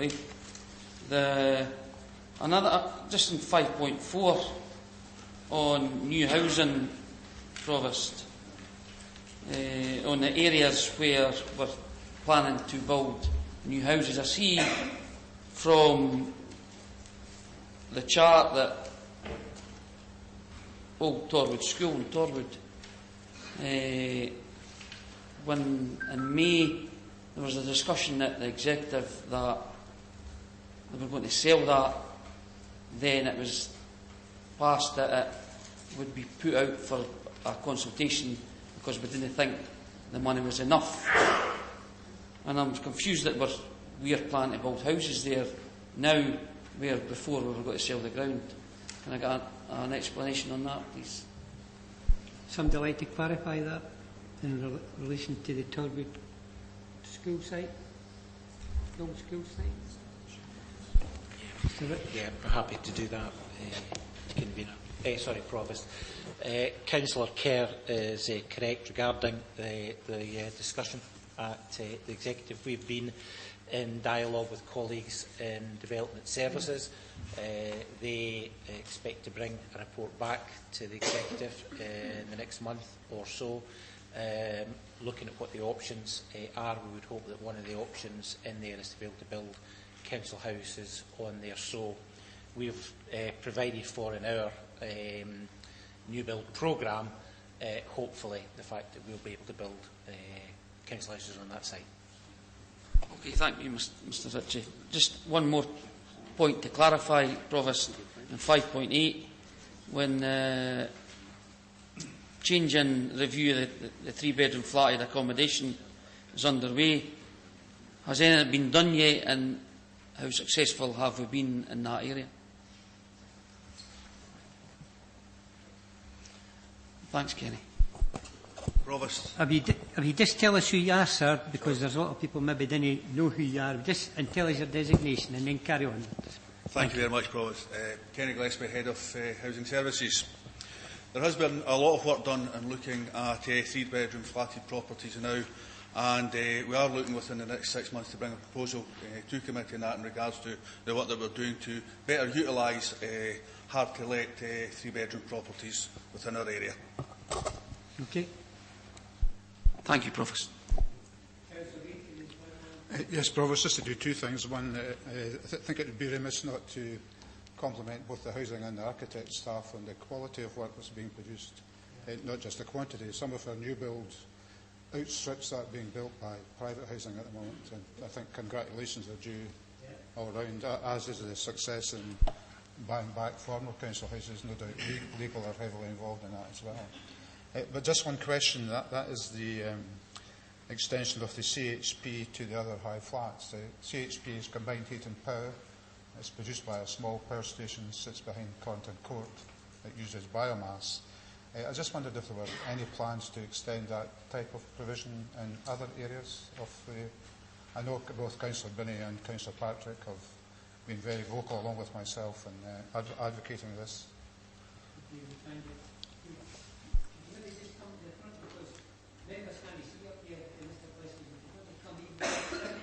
If it helps Mr Gillespie, I'm speaking about perhaps another small power station being built elsewhere, for example. Provost. Throughout the Council, we look at alternative power and source avenues, and at the present time we have looked at other ground source. As you've seen from the report as well, we're looking at solar. Sometimes the biggest area that we do have is the infrastructure of a CHP system. Unfortunately, at the present time, we're looking at other areas, as in ground source seems to be more economical than a CHP system. That's not to say that we're not, and there's nothing more to come forward, but at the present time we are looking at solar to be one of the areas that we can meet our east target that's within there, and also ground source at the present time. Thank you. Thanks, Provost. This report talks about, obviously, building new houses, and it's good to hear the opposition going to carry forward what we were doing, building new houses out there for the constituents. However, as I say, well, that's good, and I see in the report we talk about, and I've welcomed in the past the fact that in my own ward, in fact, the Housing Conveners Ward, where the investment over the last years in improving the heating, talk about 500 houses a year. Obviously, we've seen the benefit in the Braes in the last few years of the new roofs and, as I say, the new heating and that. But we heard earlier from the leader of the council that she's regularly through there talking to the Scottish Government. But when we're talking about building new houses, great desire, obviously, Councillor Alexander says, to go on there and build these new houses and the government supporting it and whatever. The fact is that in the local plan, in our own ward, or the Housing Conveners Ward, there's about 900 houses coming out the local plan this year that was passed by the constituents out in the villages, Slamanan, Toulouse, 500, Avonbridge, Limerick, all these villages got out. They could add on another 1,000 if we go and add on the fact that never going to happen in Whitecross, the 1,500, maybe end up with 300 or 400, as I say. So that could be 2,000 houses coming out the braes with the desire to build, where we've programmed in the years to come that that's where the build's to go. And the reality is that these are all coming out because nobody wants to build there, because there is no gas. There is no gas in Whitecross, right, to go forward. There's no gas in Slamanan. There is no gas in Avonbridge and Limerick. These places that have been programmed for housing, the developers will only go because you can't plug in a gas cooker with all the cooking programmes and that because there's no gas. Now, the SNP, obviously MSP, years ago, done consultations, do you want gas? And the community all turned around and says, great. And then he decided, oh, sorry, here, I'm stuck here, nothing I can do, and run away. Now, when obviously Cecil is now through talking to the Scottish Government regularly, is there any chance, I'm asking here, Provost, that she goes and says to them, right, where you're going to go and stick all the windmills up in Slamanan and round about, could you actually go and see about getting a gas pipeline to give social equality into the people in the villages and the central belt who are sitting there with a national asset and can't get that asset to their home, so that they get a choice of heating? Because as Councillor Kerr said later on, you've only got electricity as a choice. You can't turn around and say, well, hold on here, I'll go and put an alternative heating in, because you don't have gas. Now, what I would like to hear from, obviously, the Housing Convener and the Council is what you intend doing to address that balance. Because taking 2,000 houses out of my ward in the local plan means you've got to put 2,000 in somewhere else. And we're already at a shortfall. So in that shortfall is, you can't put them in Larbert, there's no room. You can't put them in Grangemouth, there's no room. Where have you got to put them? So as I say, the easiest way would be to try to address the social equality in Irish that's not been getting on, because the government will only talk to the big power companies and talk about putting main power, obviously gas lines, into the communities to give everybody a fair and equal chance that Scotland is supposed to be proud of, giving everybody equality. Thank you for that. I think, in fairness, I think we'll bring in an opportunity for the housing portfolio holder and also the leader of the council maybe to maybe come back on what Councillor McCluckie has been saying about reference to you going to... Perfect. Right, okay, fine. Yeah. Yes. Thank you. Well, I'll answer Councillor McCluckie's question. He asked what we're going to be doing. Well, as you know, John, gas and oil are reserved matters for the Westminster Parliament. So what we'll be doing is we'll be working flat out to return these powers to here, where they belong, non-Westminster, under the efficiencies, shall we say, of the May government. So we'll be working together to bring these powers back to Scotland. I'll ask you, John, will you join us? You've not answered the question because I'm not rejecting. Welfare reform, you bring it up every time in here, welfare reform and in the Scottish Parliament. You turn around and say that's a devolved issue, and you talk about it regularly in Parliament in here. Excuse me. You talk about gas. Excuse me. The things that concern the community folk out there that I represent. Thank you. Take it that's a no then. Right, okay. We'll just try and get an answer to the questions. Maybe bring it. Is there anybody from the officers would like to come in on that point about because I remember when Whitecross came up, I remember we were up at the public hearing there, and it was stated quite clearly that should the 1,500 houses and the major development go ahead up there, then gas would be put in, and people were quite happy with that situation. Councillor Meikle, John, you want to come in? Thank you. Okay, thank you, Provost. Just to highlight that the current cost of being able to put gas into those particular parts of the Falkirk area may not be as cost effective as Councillor McCluckie is indicating, as it would be a high cost in actually being able to do that. And yeah, I'm happy to work with my colleagues, and I'm happy to try and lobby Westminster. But ultimately, at the end of the day, my colleague is correct that gas and oil is reserved. That's a fact. That can't be changed unless we make a stand on that. But what I will also highlight is that the fact that the Scottish Government has worked on providing additional funding on different types of energies and renewable energies. And we wouldn't have been able to extend the combined heat and power system if it hadn't been for additional funding that's come from the Scottish Government for that. We wouldn't have been able to carry out some of the other energy efficiency aspects of our improvements to our housing without Scottish Government putting extra money into that. And this authority has been very successful in securing additional funding for council house building. And we, as an administration, will look to accelerate this programme and are continually out trying to identify sites that are suitable and are able to be built on. And will continue to do that. And we will have we already have an oversubscribed house building programme as far as the funding is concerned. And we will have shovel-ready projects available should there be additional monies come to this via the Scottish Government. So while the other side wants to have a good kick at what the Scottish Government's doing, we should maybe actually reflect on what has been the benefit for Falkirk Council from the Scottish Government.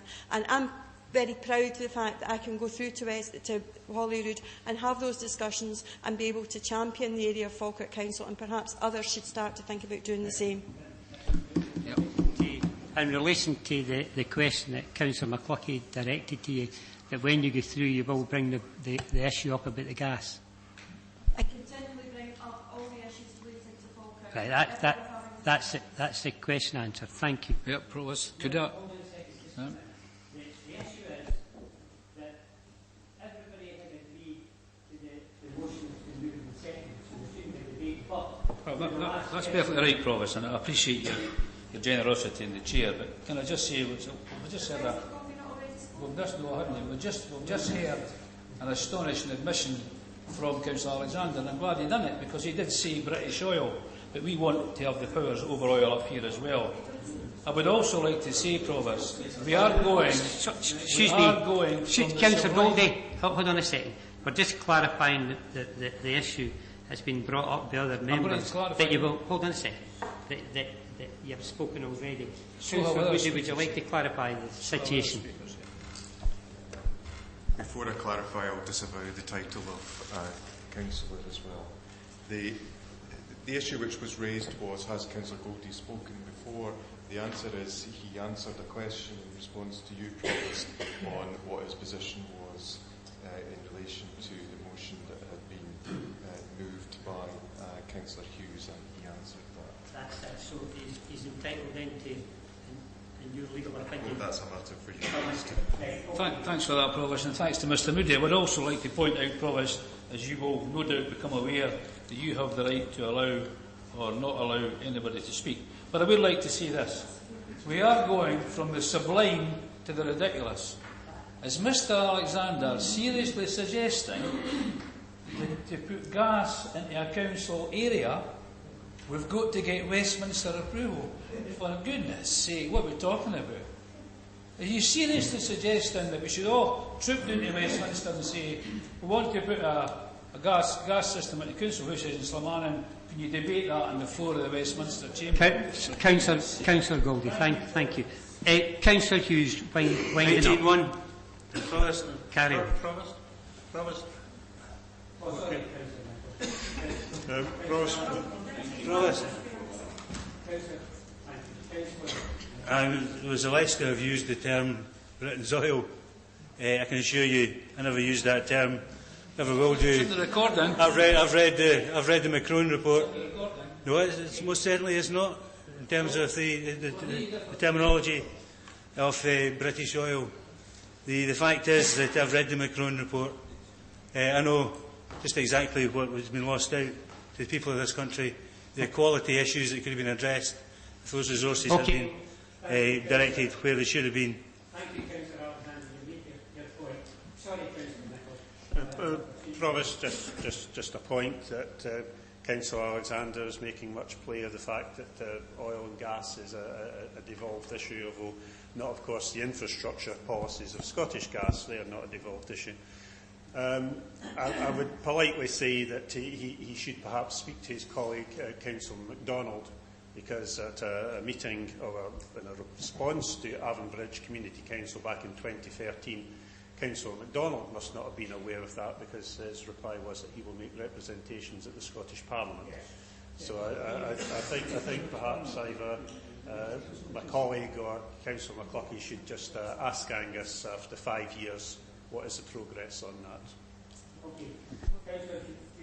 Just to clarify with you, Provost, although I've proposed a motion, am I allowed to speak? Yes. Thank you very much, Provost.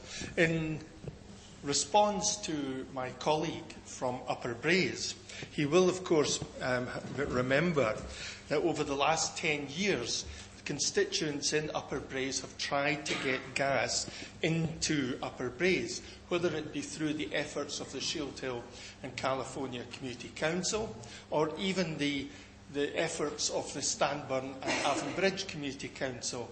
And in each situation, having lobbied British Gas and its affiliates, it was found to be prohibitive in terms of cost. And in terms of Avonbridge, the alternative was an alternative heating programme was implemented. Could I, Provost, ask our Housing Services Manager, Kenny Gillespie, maybe to outline some of the efforts over the last 10 years that have gone into trying to get... It's not a point of order. There isn't an amendment here. There isn't an amendment here. Mr. Hughes has already spoken. It's okay. But the fact is, that's everybody realises that there's no debate to move on, but gave everybody an opportunity. There's been 5 or 6 people since then, including myself. Councillor Hughes is winding up, and he's trying to respond to questions that's been brought forward by another member of the speaking, and I think he deserves that opportunity. Mr. Gillespie, would you like to go forward again and try and respond to the question? Provost. Yep. I can certainly relate to a lot of the community groups that were trying to get gas up in the Braes at the time, but at the time it wasn't financially viable for any of the British Gas or the major utility companies to bring that in. However, we looked at other areas of power and source, and that's where we have what we call the electric neat heat system now, where it works in the same idea as a gas boiler system. It's fully controllable, and this was driven by us trying to get to meet all our properties our Scottish housing quality standard. We're now moving to the next standard, as I said earlier, is our EISH, and this is where we see our solar panels that are put in there is now going to come and support where we've got electricity there to make it cheaper and more affordable. I also mentioned earlier ground source heating. That's another area that, again, has become more advantageous to use, whereas where technology hadn't advanced as much in that area. The other thing is maybe for members to be aware of is that gas is a fossil fuel and there will be a life expectancy of that. So more and more we need to look at devising ways to use renewable fuels. That is where the Housing Service are looking at different things, as I mentioned earlier when speaking, regards to our solar, our ground source and any other renewable sources of fuel. Right, happy with that. Thank you. Thank you, Mr. Okay, thank you. Just to reiterate that there was a motion moved and seconded. There's no amendment. So we agreed the motion that was put forward by Councillor Hughes. Thank you very much for that. That takes us to item 7. It's universal credit. The report is coming forward by Fiona Campbell, I believe. It's pages 89 to 99 in your agenda. Would you actually like to come forward? Because I would prefer if people came forward, because members that are sitting there can't see you. and you're only hearing something to the back, and sometimes it's very difficult. Thank you very much. Thank you, Provost. I'll put on the microphone.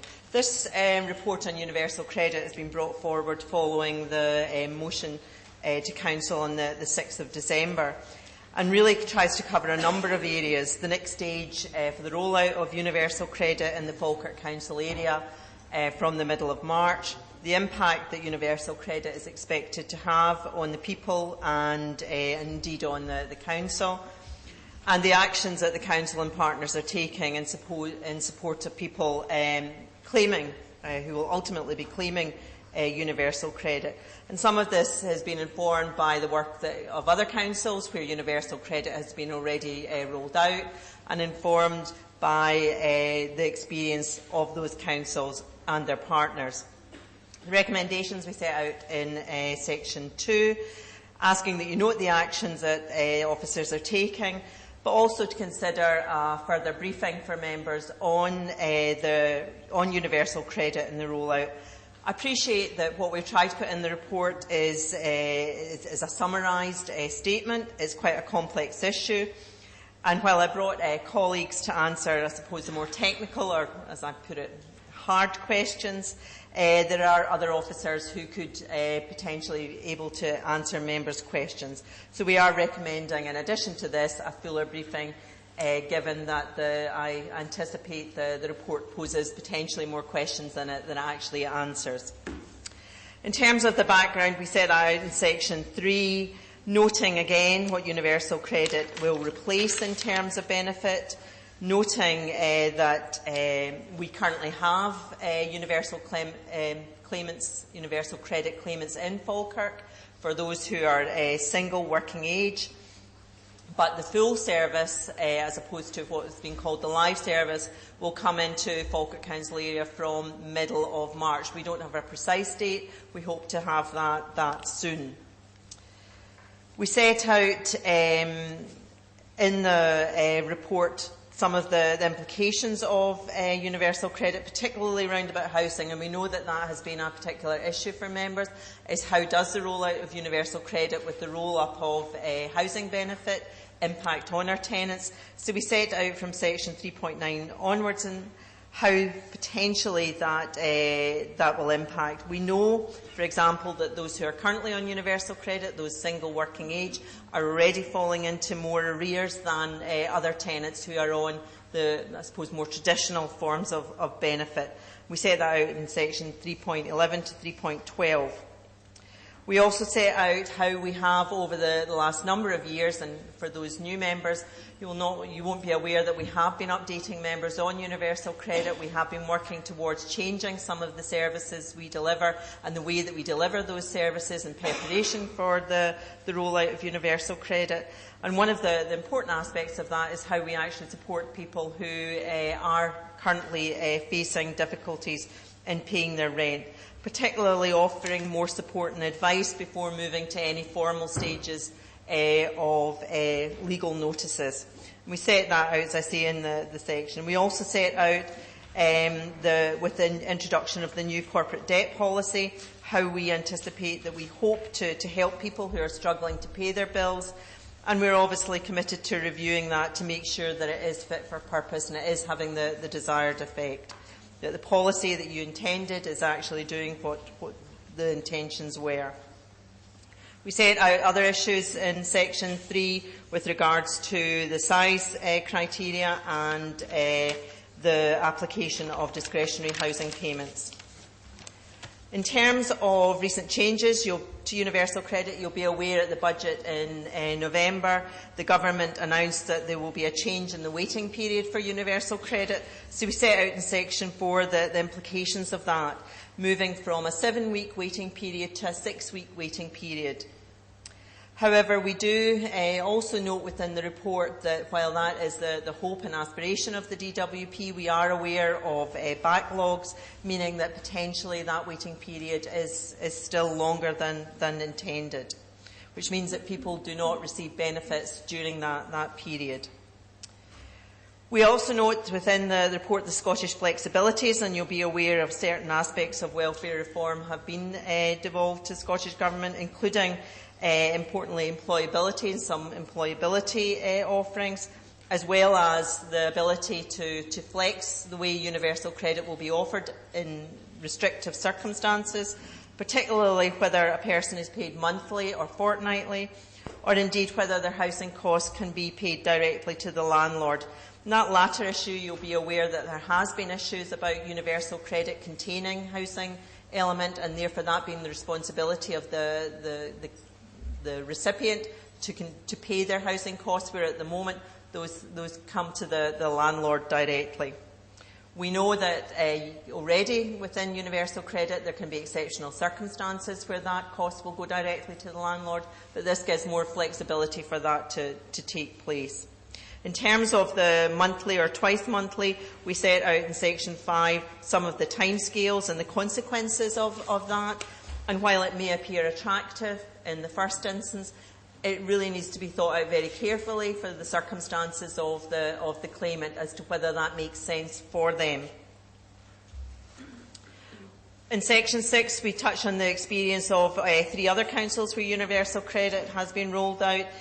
Highland, Inverclyde and East Lothian, and some of the impacts particularly that have been experienced in East Lothian. We had a very helpful presentation from officers in East Lothian outlining the experience that their services were finding, particularly the increase in demand for crisis grants.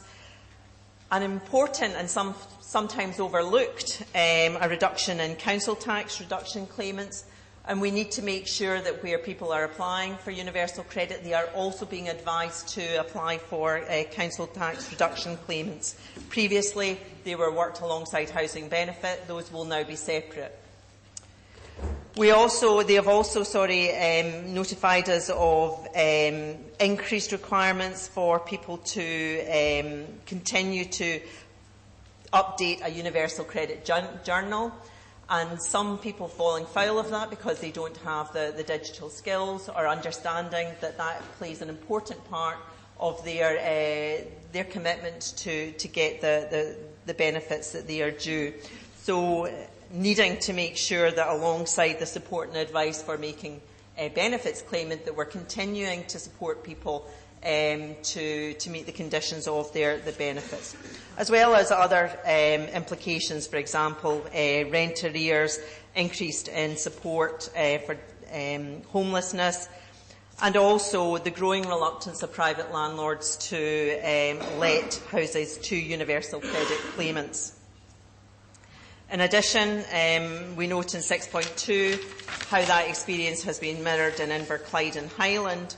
And importantly, in 6.3, the Citizen Advice Bureau in East Lothian noting that while there have been some people who have benefited and receiving more benefits under the universal credit, the vast majority are losing fairly significantly in terms of the money that they are receiving. And obviously, one of the biggest impacts in terms of poverty is that reduction in income.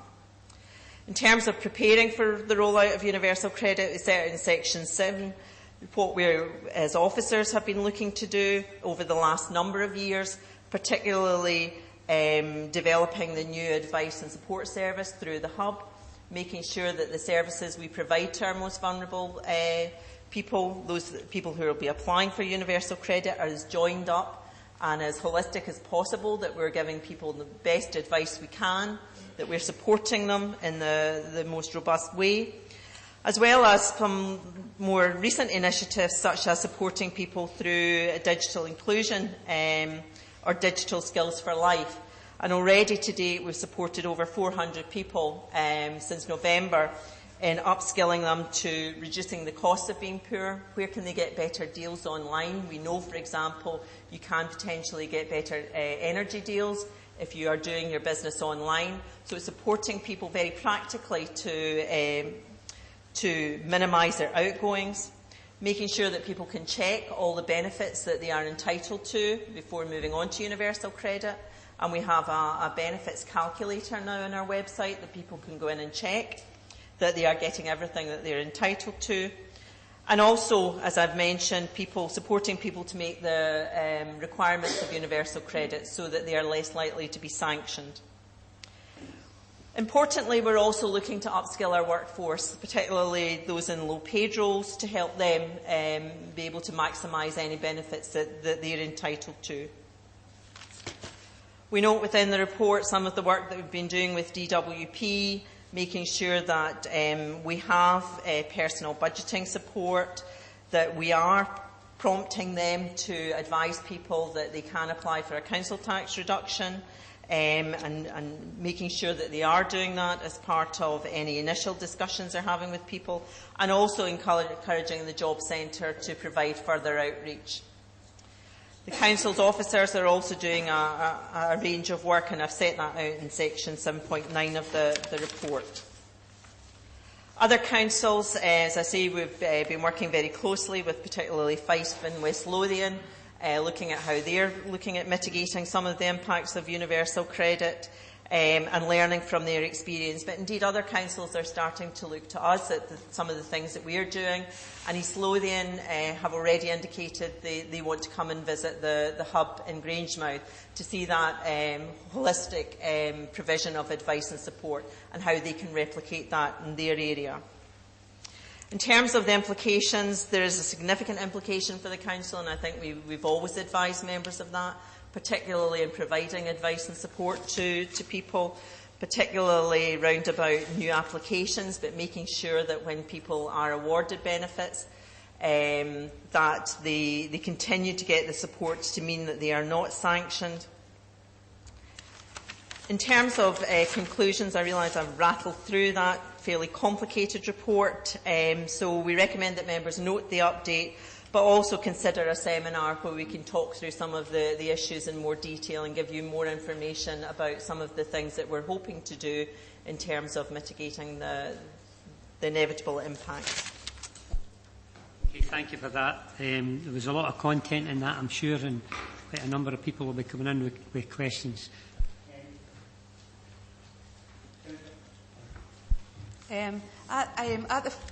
First of all, thank you very much. At the last full council, we raised the issue of the rollout of universal credit and its impact on individuals in the council and indeed on our partners in the third sector, and asked for this report from officers on the council's plans to respond to this.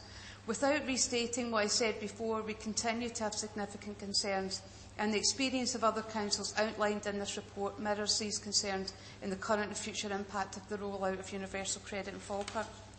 As outlined in the report, in addition to rent arrears, it's going to cost over £200,000 to mitigate universal credit in Falkirk at the moment, and officers expect this figure to rise from March-April 2018.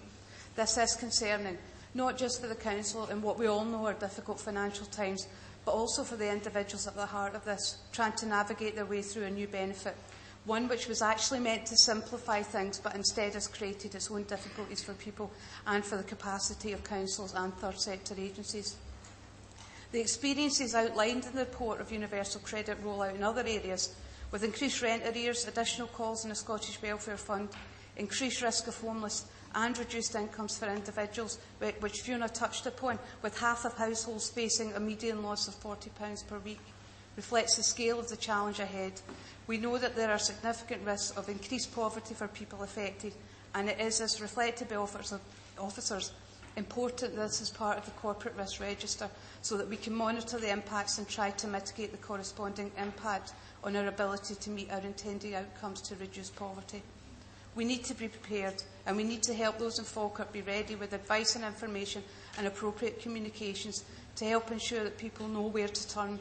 The provision of the right information as early as possible, with support to prevent rent arrears and indeed, as outlined in the report, council tax arrears, and to ensure that people's incomes are maximised, is vital.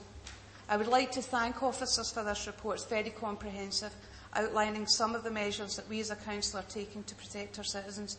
And I would welcome the members' briefing on the issue, and I hope that we will be able to receive updates on progress on the rollout and impact of mitigation measures. I therefore support the recommendations brought forward.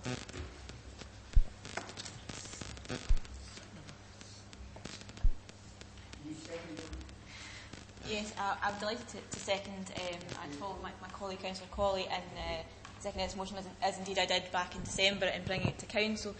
I would echo her comments and also draw attention to Section 5, as Fiona Campbell did in her report, highlighting the welcome flexibilities that the Scottish Government have worked hard to implement to make improvements to this flawed scheme. However, despite these flexibilities, I would also highlight the importance of the point that is being made that there will be significant delays to the rollout in full service in terms of the payments received.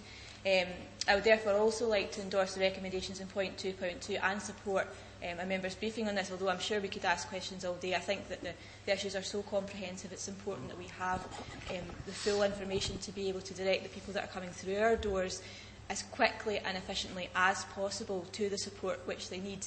And I would welcome the measures that are laid out in Section 7 of the report, which are putting forward what we're doing as a council to be prepared for that, and I'm very happy to support the recommendations. Thank you very much. Before I go to Councillor Nicholl and Councillor Black, could I maybe ask yourself, Fiona, if there any indication when the members' briefing is maybe going to take place?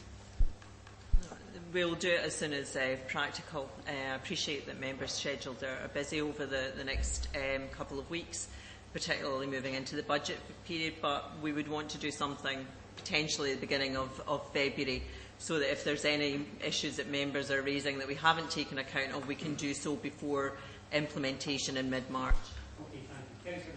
Thank you, Convener Provost, and indeed I thank both Fiona and Laura for the constructive speeches that they've made in regard to this issue. I said at the meeting in December that as a group we do not run away from the responsibilities of our government.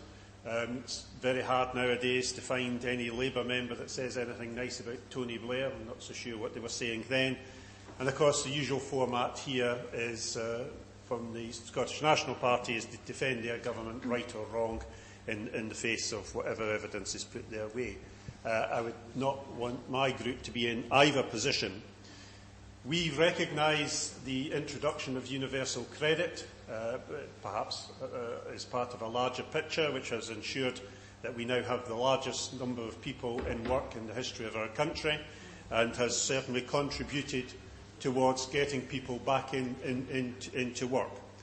But we also recognise as a group there are downsides. We are local councils. We see within our own communities and we know people who have been affected by this. So we're not going to run away from our responsibilities. Indeed, we welcome this report so much as Cecil said, rather, she has regular contact with MPs and MSPs. We have rather a lot of Scottish Conservative MPs nowadays, mostly as a result of the failures of the SNP, but however, we won't go there. We'll carry on being in the spirit of being generous. But we have also MPs who welcome feedback on how things are going. What I would say, Convener, that I think the recommendations are a bit less than ambitious here, because I don't just want to note the actions and have a briefing and then forget about this issue. Our group's not going to do that. We would welcome regular reports from Council on the effect of the introduction of universal credit as it goes forward. The information that we get and the mitigation that we can put forward as a Council will be certainly of great interest to us. Now, we can say, of course, as somebody earlier said, that we can all get this information at a better time. But my group does feel that this is such an important issue that we want regular, up-to-date information brought to this chamber.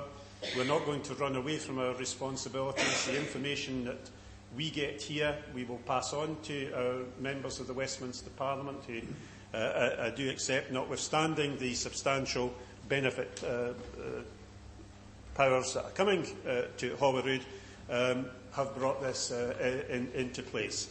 So if the Fiona would accept that a 3 that there should be regular updates brought to the Chamber of this report, then we would be more than content. Provost, thank you.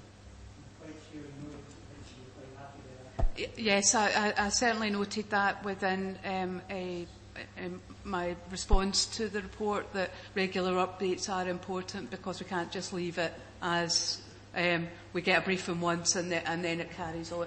We do need updates as it goes along. Thank you. Councillor Black. Thank you, Provost. I have some questions, and these questions probably will be able to be answered at the seminar, which I think is really important that we have. But I think it's important to ask the questions today so that officers can have time to look at the answers. For me, I find that universal credit is something that's totally abhorrent. It causes heartache, insecurity and more debt wherever it's been introduced, and there's nothing positive to say about it. It's a step back closer to the days of the workhouse, unfortunately, and it's going to leave individuals and families with no income or very little for several weeks at a time. How will our services cope? Our current discretionary housing payment is £168,000 a year. Will we get more? And our Scottish Welfare Fund is £55,000. Will that be increased?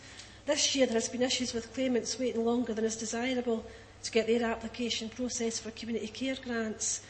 And pardon my ignorance, but I'm really not sure what a community care grant is and how it fits in with the welfare fund, and how much do we have for the community care grant if it's separate. But there has been difficulties in people with delays in getting applications processed, and in the coming months it's going to be really important that these things get processed quickly. At a time when council budgets are looking at possibly reducing CAB funding, do we really have the capacity to protect and advocate for the most vulnerable? And it says in the report, has been stated already, in East Lothian, 52% of claimants who were getting universal credit, they had a median loss, and I think median means average loss, of £44.72. That's a huge loss, whilst the gain was 44p on average. Our Citizens Advice Bureaus are currently stretched, and I think we need to protect every service in our area that fights to protect the rights and income of those living in poverty. Could the SNP administration give reassurance that the CAB funding will be protected, especially in light of universal credit being rolled out? Do we really have the infrastructure, funding and capacity to look after the people that this will affect? And at the end of the day, advice alone won't put food in people's bellies, and it will not keep roofs over their heads. Thank you, Provost. Okay, thank you. Just go back to Fiona. Obviously, Councillor Black said initially that some of these questions that she brought forward maybe have to be answered when the seminar. But is there anything contained within her summary that you could maybe give us an update on at this present time?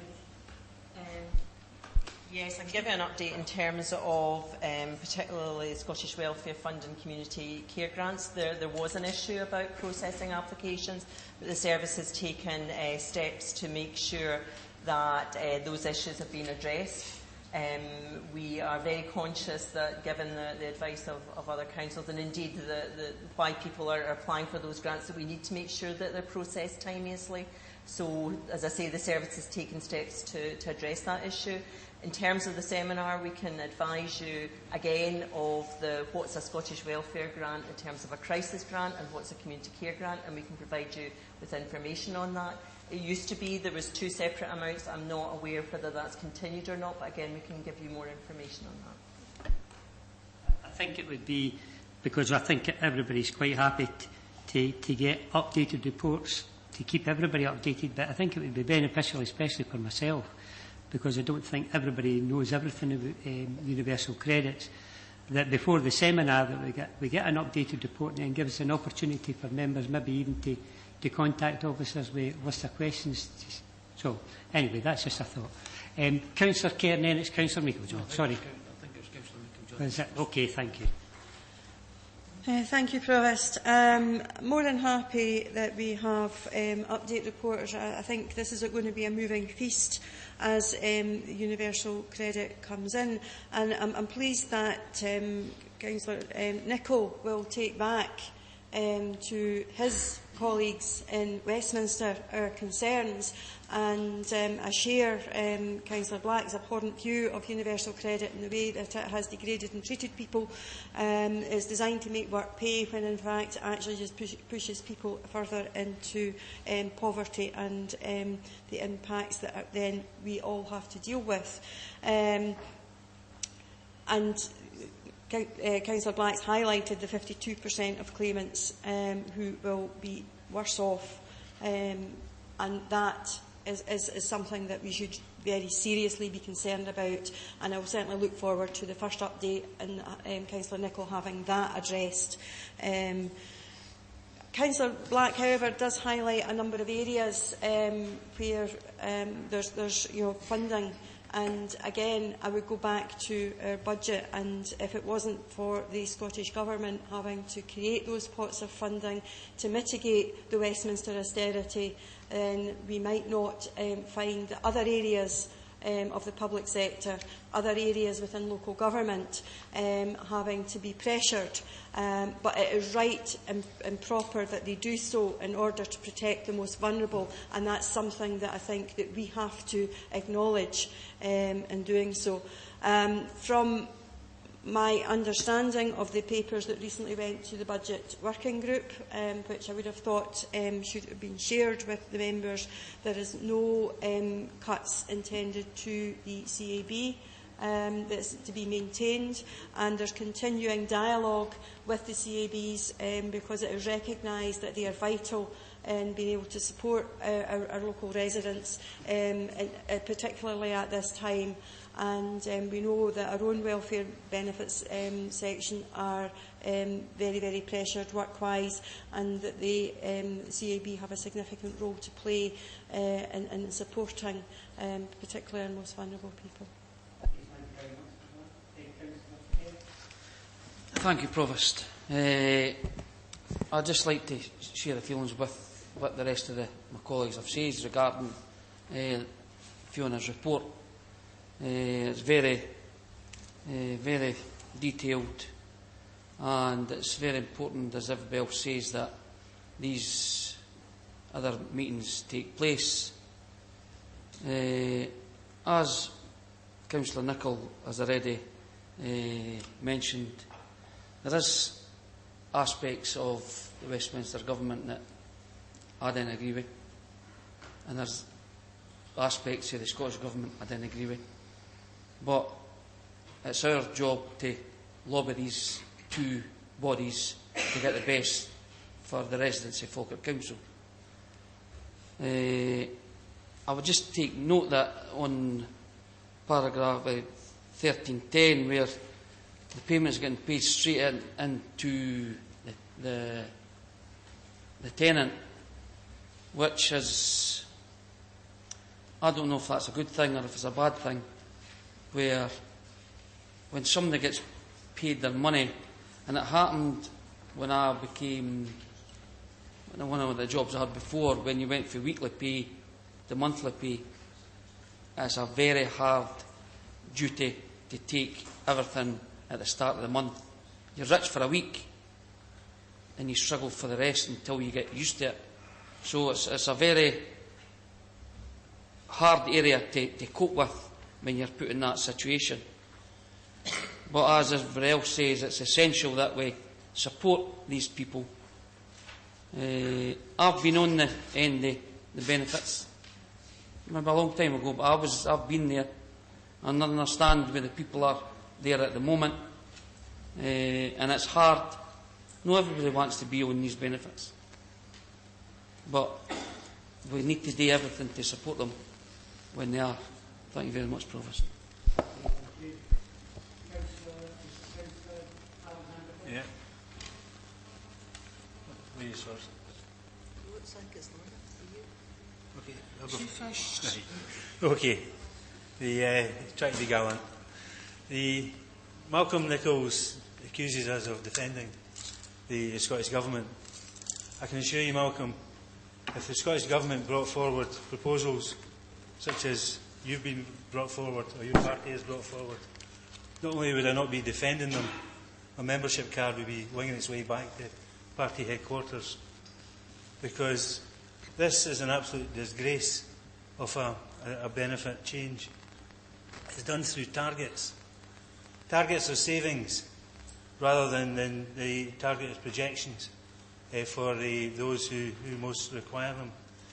Each department is set savings, which is incredible in terms of the modern society that we profess to live in. And when international human rights organisations criticise the policies of the Westminster Government, we really have to take cognizance of what's been said. And as I say, my membership card will be winging its way back to headquarters if ever something like this was proposed. Now, I'd just like to finish with a wee story, Provost, that I think highlights, first of all, the efficiencies and commitment of our staff in here, and secondly, the flexibility and the desire of the Scottish Government in terms of the Welfare Fund, and in one corner, and the intransigence of Westminster in the other. Because when you look at the benefits that this single benefit will replace, not all's well within those areas either. And I had a chap on the Wednesday before Christmas, came to my surgery, that he's had his ESA docked, and that he'd been put down to GISA levels, basic GISA levels. Told he could appeal it, but never told that he had to reapply for the second benefit that had been put down to.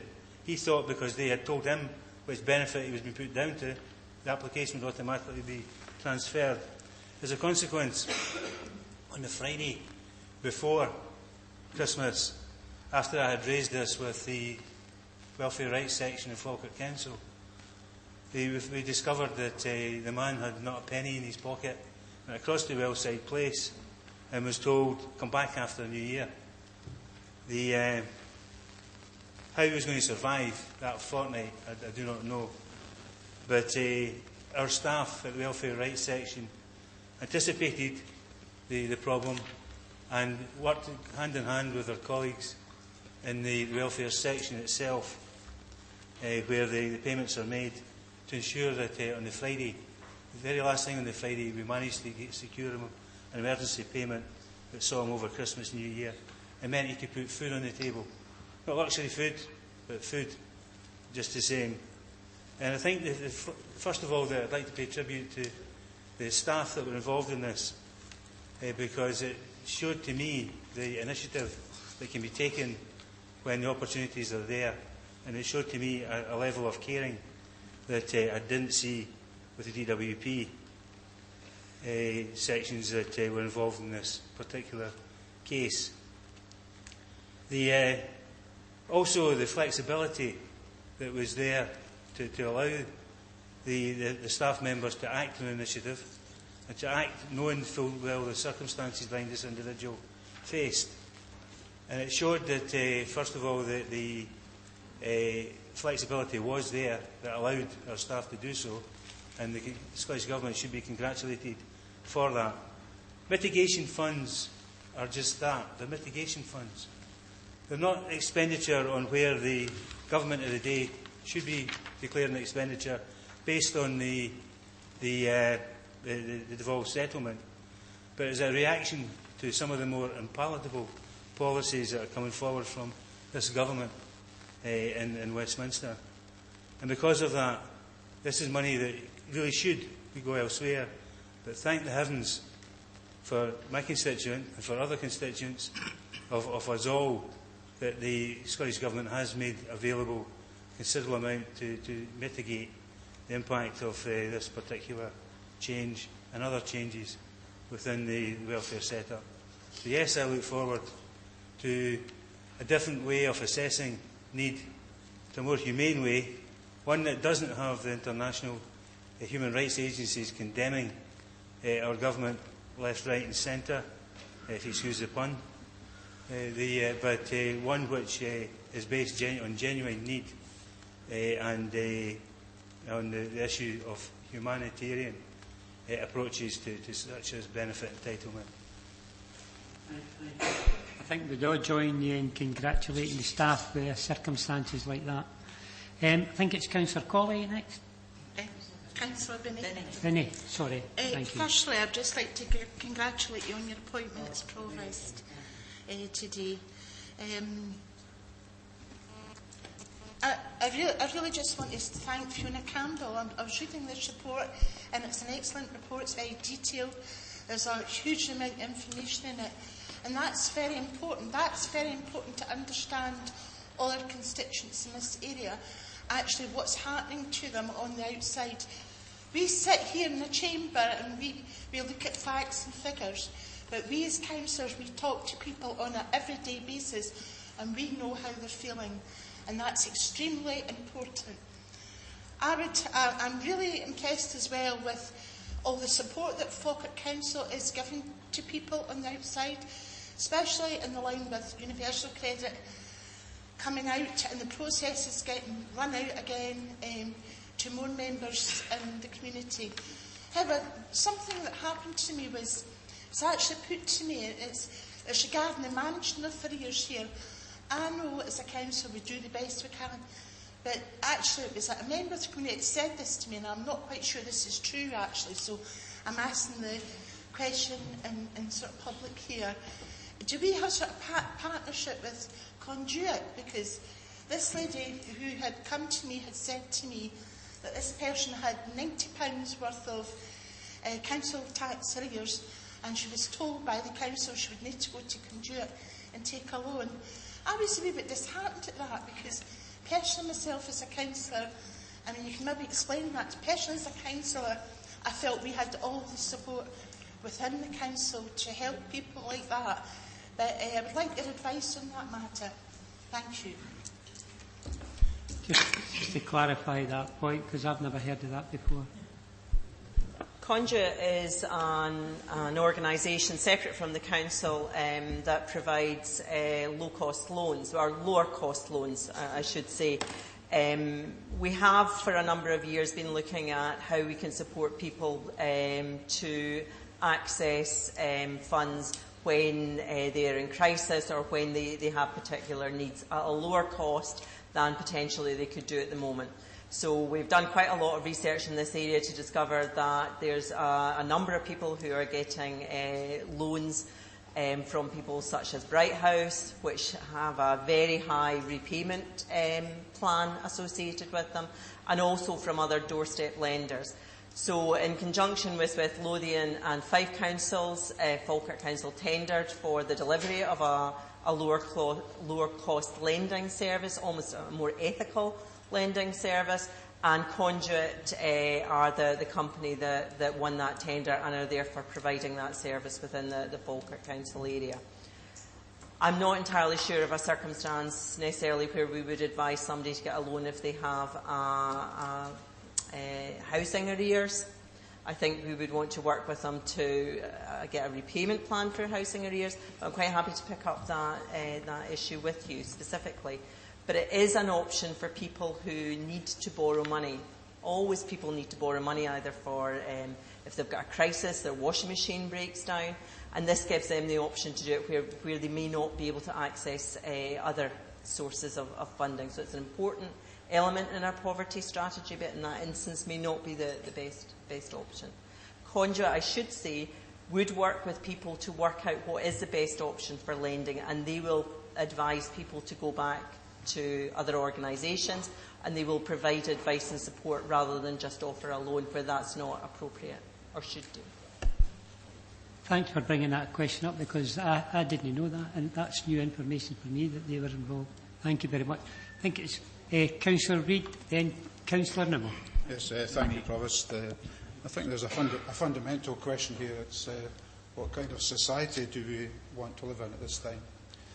In 2018, not 1980, not 1818, there are people out there choosing whether to pay their rent or eat or give their children proper clothes to go to school. Is that the type of society that we want? I hope that everybody agrees it is not the type of society we want. Ian Duncan Smith when he brought forward the review of the social security system, promised that universal credit would be the end of all these ills. The result, well, East Lothian, 34% increase to 31% of the people. Half a Mars bar they got out of it. In fact, not even half a Mars bar, they're 75 pence now. So is that the type of society in which we want to live? I think, like other councillors, I've had several people at surgeries inquiring about what they have to do. And one is tempted, in fact, to reach into the wallet on occasions, and I think maybe one or two people have done that. Now, that is not the society in which we want to live. The number of people in employment has risen, but it's reckoned that the increase, 11% of the increase, are people living in the gig economy, or people who are in zero hours contracts. Is that the type of society in which we want to live? We should be ashamed if we say that is. And the question of attitude is very important. The attitude reflected often in Parliament is that all of these people are scroungers, wasters.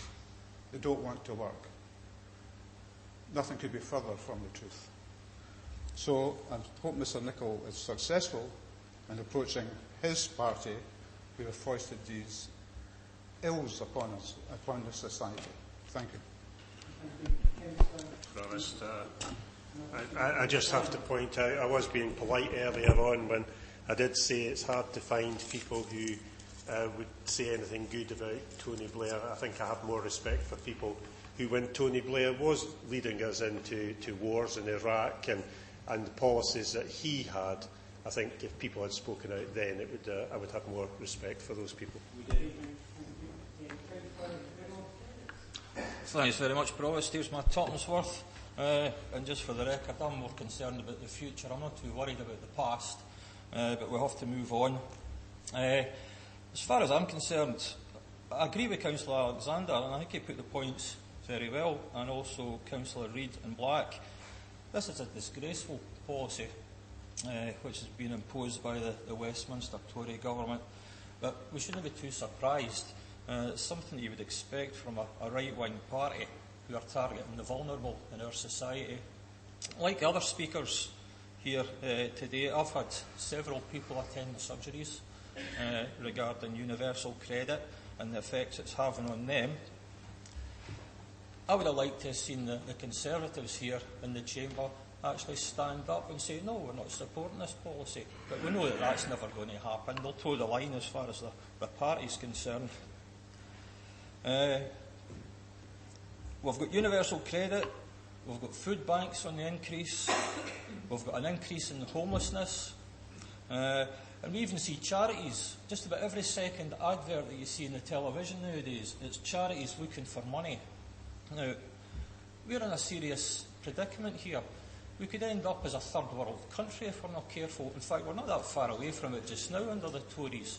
And something seriously needs to be done about this universal credit policy.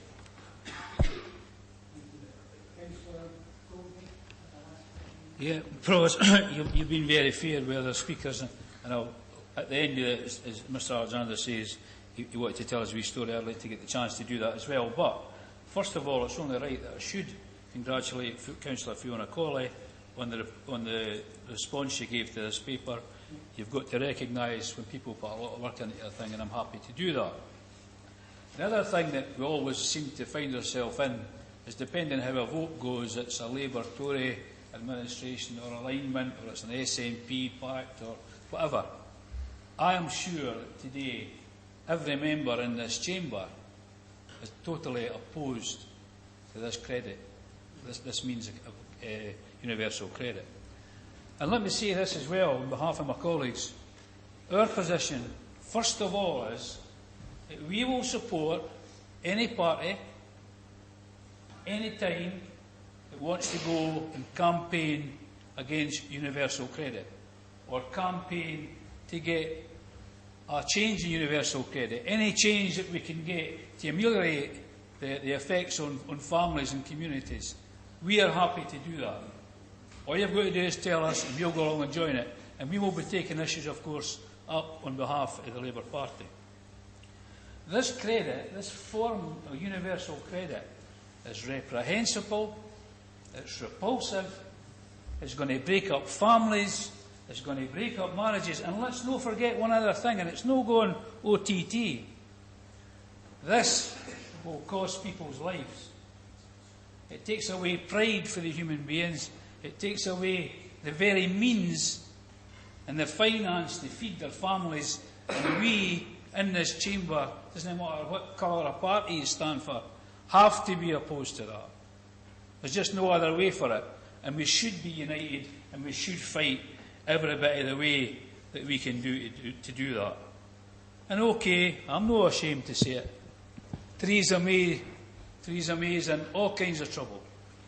Ian Duncan Smith, where is he now? Where did he disappear to? There will be a legacy on the country that we've never seen. It will be like a famine in this country with the amount of people that can't feed their families. And that's not the kind of society I want to be a part of.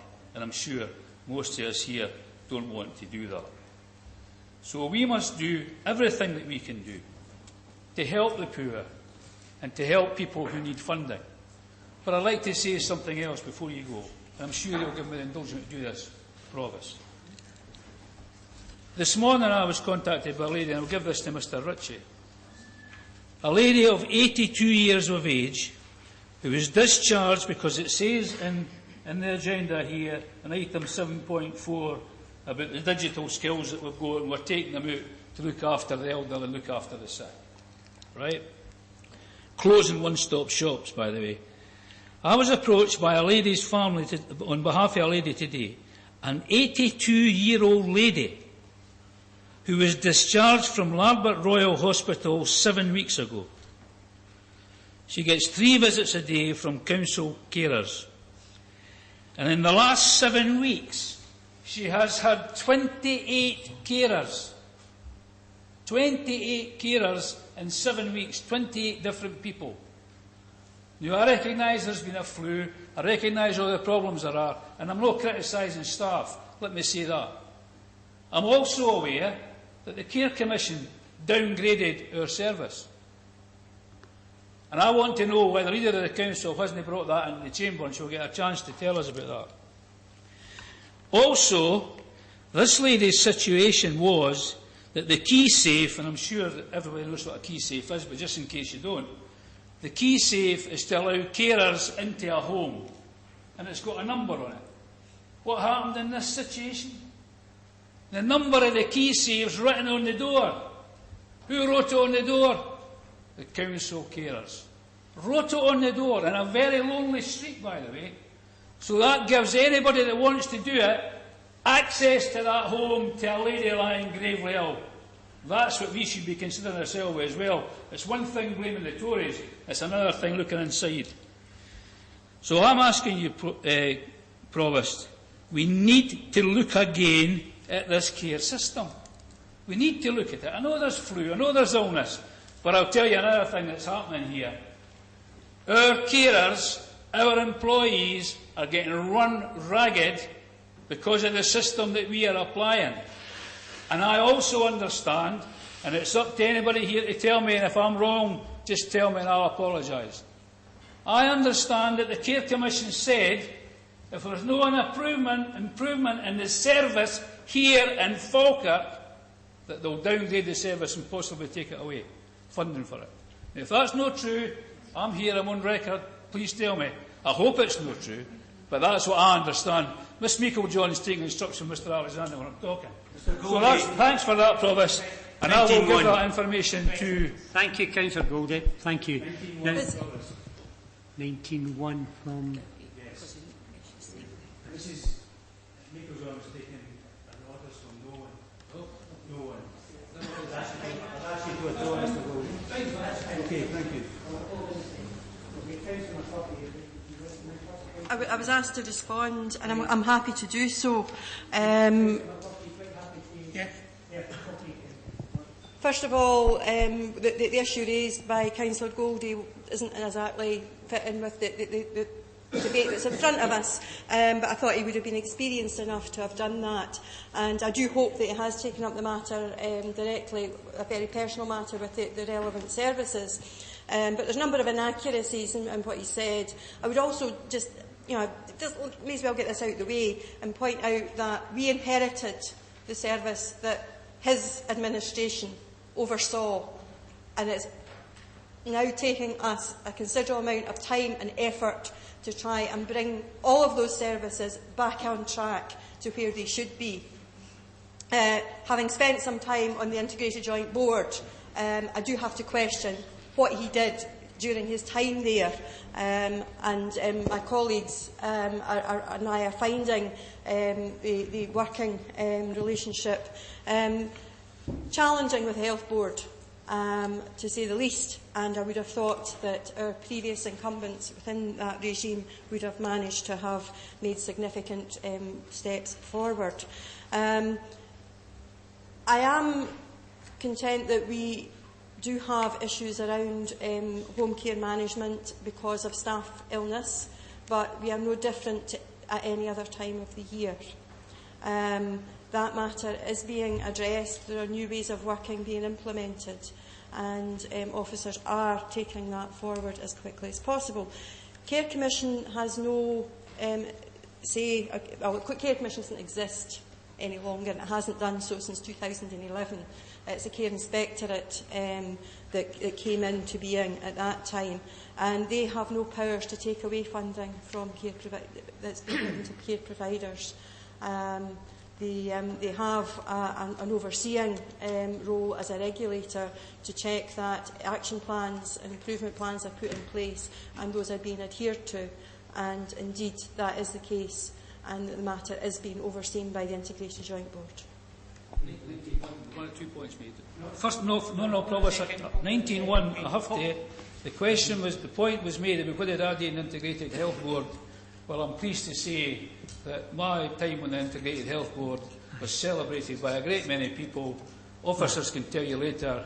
We got to a stage it got to the stage so much that the chairman of the Health Board was determined to walk out of a meeting one day because of the action we were taking.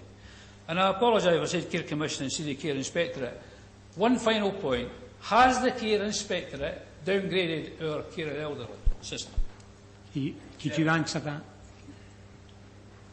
Councillor Meikle-Jones. There has been concerns raised, and an action plan is put in place to address all of that. Okay, thank you. That's it. You got an answer, you asked a question. Now listen, the Councillor McCluckie is going to speak now, but what was stated at the very beginning, and just to let you know that there was a motion moved and seconded, but there's been no amendment. But because of the fact is that it's such an important issue for everybody, and there is cognizance, we know how the effects that this has on our community, that we gave everybody an opportunity to speak in it, which is the right way to do it. Councillor McCluckie, and then we'll come back if you want to say a few words to wind up, Councillor Colley. And, wait a minute, we've got another one here. So, fine, okay then. Councillor McCluckie, thank you. I'm a bit concerned the way this subject's going. It was good to hear at the start of the debate all the parties supporting, saying there was an unfair policy this, and we all hope to go addressed. Then people come and say that people come to their surgeries, and we hear how emotive and that it is when somebody raises these concerns. But the reality is there's still an awful lot of people out there, Convener, who didn't realise that the poverty that's out there at present.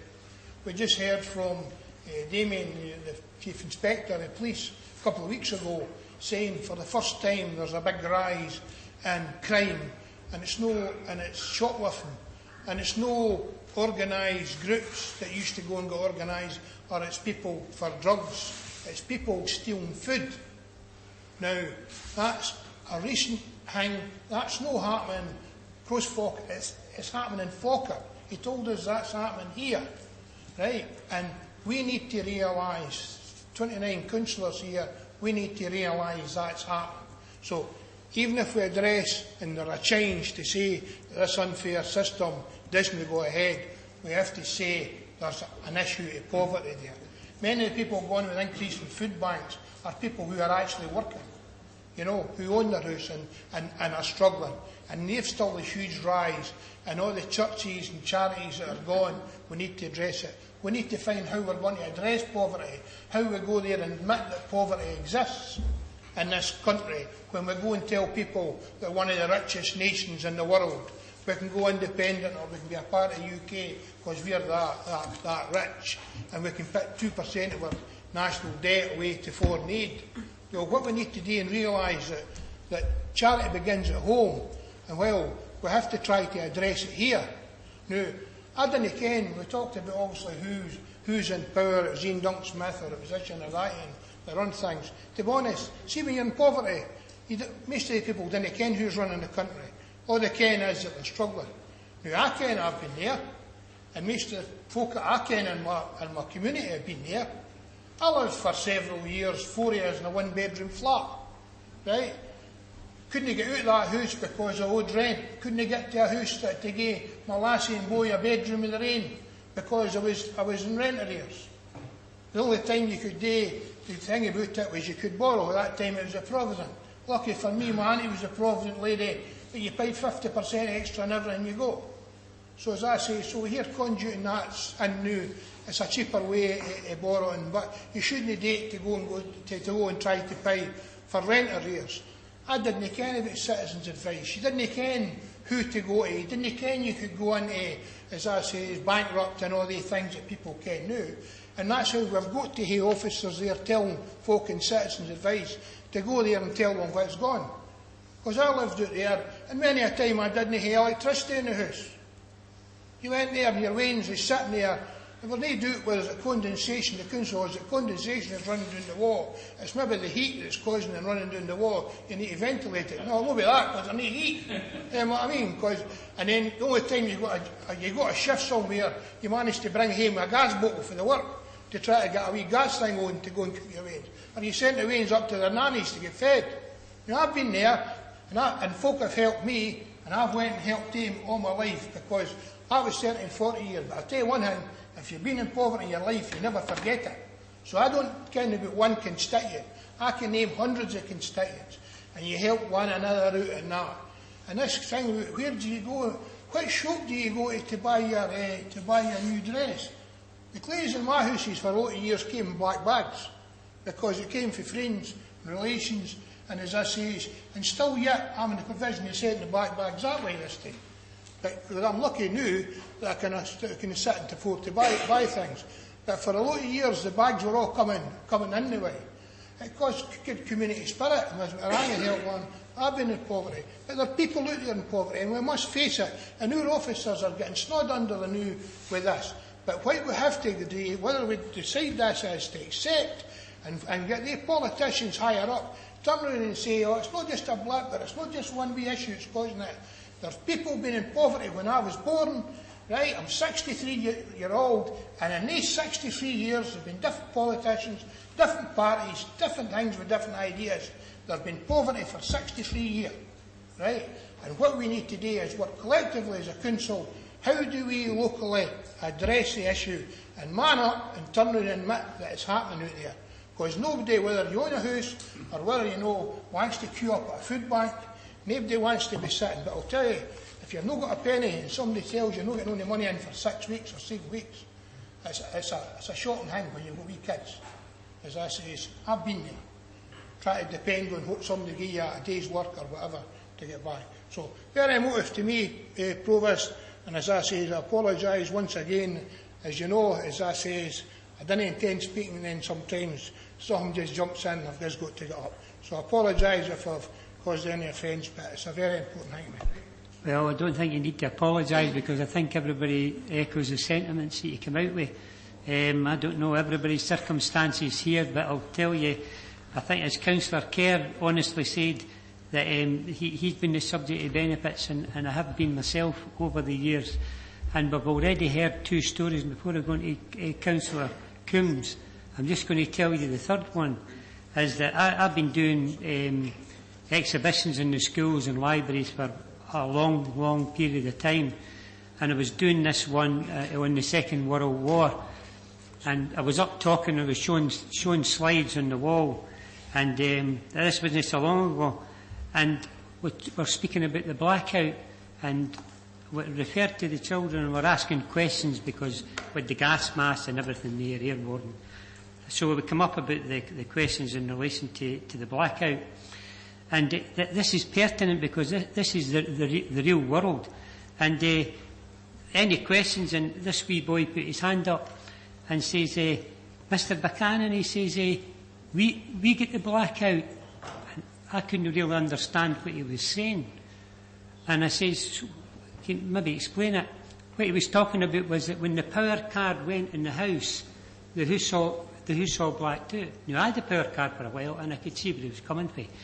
But we're going back now to Councillor Coombs and then we'll go back to Fiona. Thank you.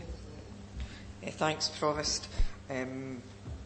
As you said, I'd like to echo the sentiments of my colleagues here in condemning the universal credit. I think it has been a universal disgrace.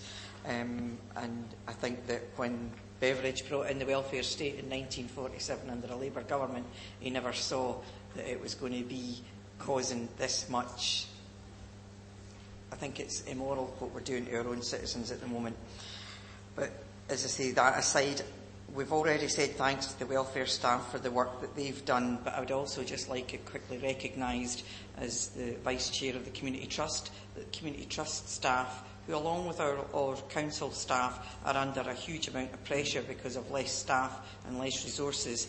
The Community Trust staff in the libraries are helping claimants who have to go in there not knowing anything about how to work computers and set up email addresses and make their claims online. And that's all. I just wanted to have that recognised.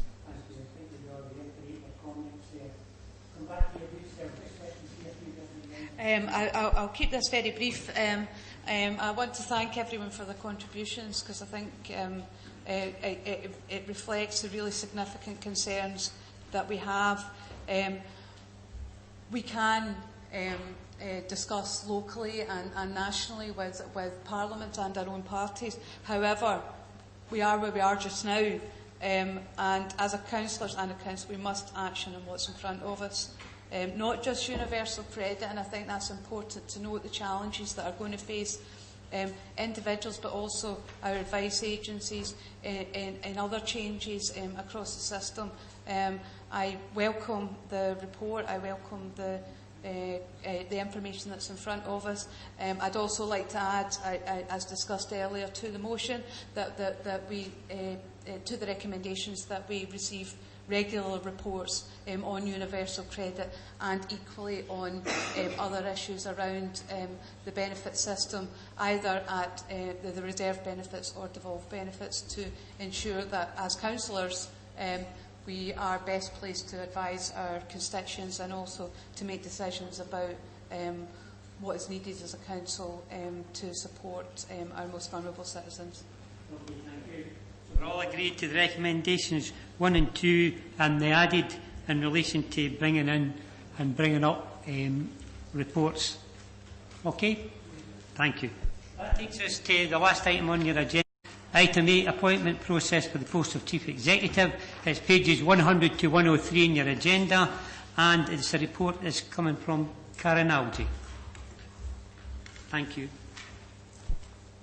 Thank you, Provost. Provost, this report is a difficult report to present today because it results from our Chief Executive, Mary Pitt-Caithley, announcing that she will be retiring from the Council in June this year. Mary has worked with Falkirk for many years, and by the time she retires, she will have been our Chief Executive for 20 years. So for many officers, they have only ever known Mary as our Chief Executive, and she will be greatly missed in that respect. But Mary has, as always, in coming to her decision, considered the Council in actually making her decision by giving as much notice as possible. So we do have, so whilst this is a very difficult occasion, we do have some time to still speak to Mary, to work with her, and to try and glean as much experience of her experience and knowledge that she has before she actually leaves. So this report is asking Council this morning to set up an appointments committee to delegate authority to appoint to the post of Chief Executive on a permanent basis. In doing that, there are a few other matters for consideration by the Council.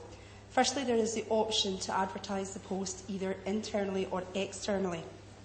The post, as members will know, is the most senior officer post within the Council, providing leadership and providing effective management for all other officers of the Council. It's also the Council's lead advisor on policy matters, and it carries with it the statutory role as Head of Paid Service.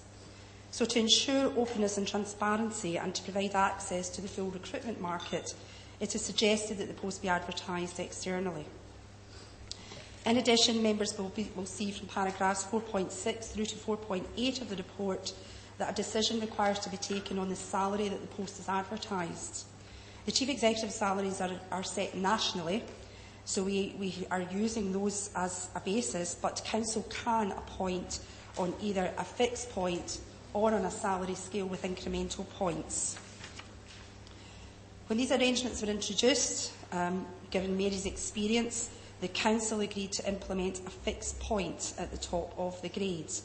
So there's therefore no additional cost to the Council if Council were to choose to go with that option on a fixed grade, which would be 133,713. Council does, however, have the option to advertise the post on a salary scale, which would range, as you'll see in your papers, from 127,218 up to 133,713. And that would be 3 incremental points if that were implemented, which would mean that if an individual were to be appointed at the bottom of the scale and Council then applies increments in the same way as they do for other employees, the individual would receive an increment each October, eventually reaching the top of the grade. Within the report, Council is being asked which of these options they would wish to take when the post is actually advertised. There's nothing in particular within the implications section of the report that I particularly want to highlight, and the recommendations of Provost are as set out in section 2.1 of the report, when members have been asked to agree to delegate powers to the Appointments Committee to make an appointment to the post of Chief Executive on a permanent basis, to determine whether the post be advertised internally or externally, and to determine the salary in which the post should be advertised. I'd be happy to take any questions, Provost. Councillor Meikle-John. Thank you, Provost. As Canon said, this is a difficult matter to speak about at this time, remembering that Mary is still going to be around for the next 6 months. But I think we have to acknowledge that 38 years in local government, 20 of those as Chief Executive of this local authority, is quite a significant achievement. It's demonstrated dedication in her role. She has been very passionate in her role and an advocate for Falkirk, that wherever Mary has gone, she has talked up Falkirk and been very professional in her role as Chief Executive. She's also been recognised nationally by her peers, which I think is something that is a great honour, but also just highlights the calibre. However, there will be plenty of time to pay tribute to Mary between now and June, and we are thankful for the extended period of notice that she has given, because this is a major change for the Council, and it's something that we will have to use Mary's knowledge and experience to guide us through and assist us in making that particular decision. I have a motion here, and it's relatively simple, Provost.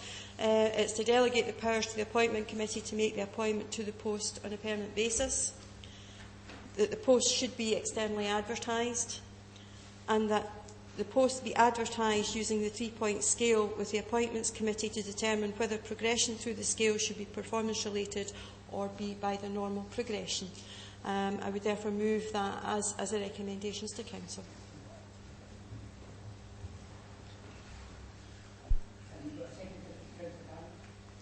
Hi. I hope it's 6 months flying for Mary. I'm not sure if they will, and I'm more than happy to second that motion.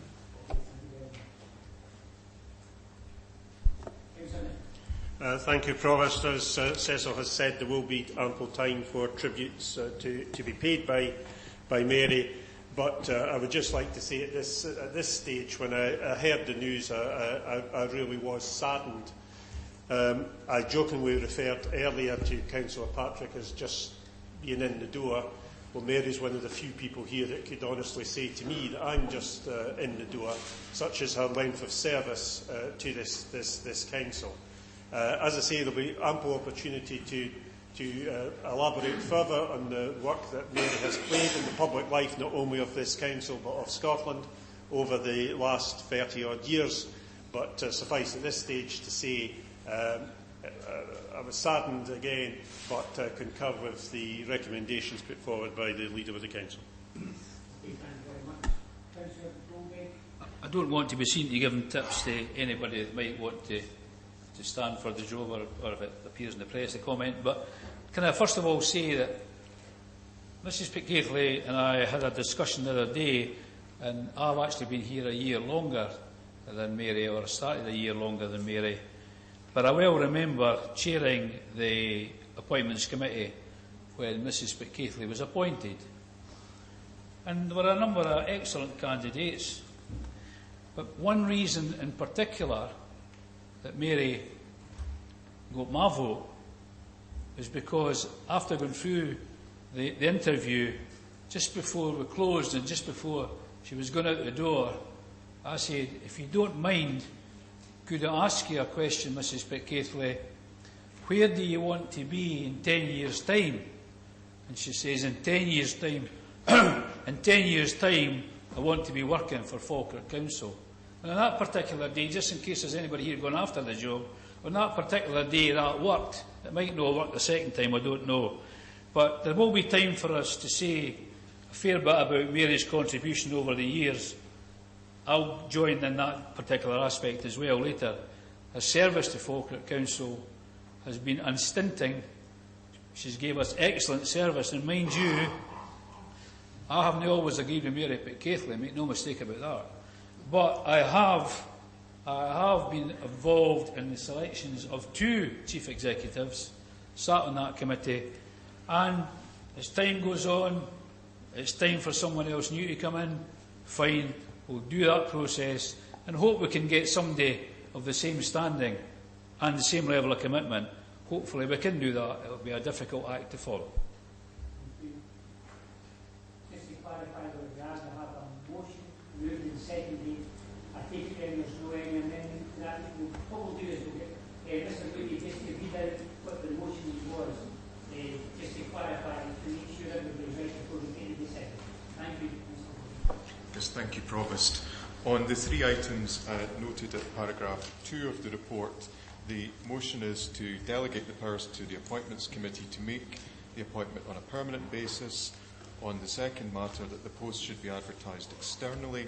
And on the last matter of the salary, that the post be advertised using the 3-point scale with the Appointments Committee to determine whether progression through the scale should be performance-related or by normal annual progression. Everybody clear? We all agreed to that? Fine, that brings us to the end of the meeting. And no, thank yous for bearing with me during this first process. Hopefully we'll improve. Thank you very much.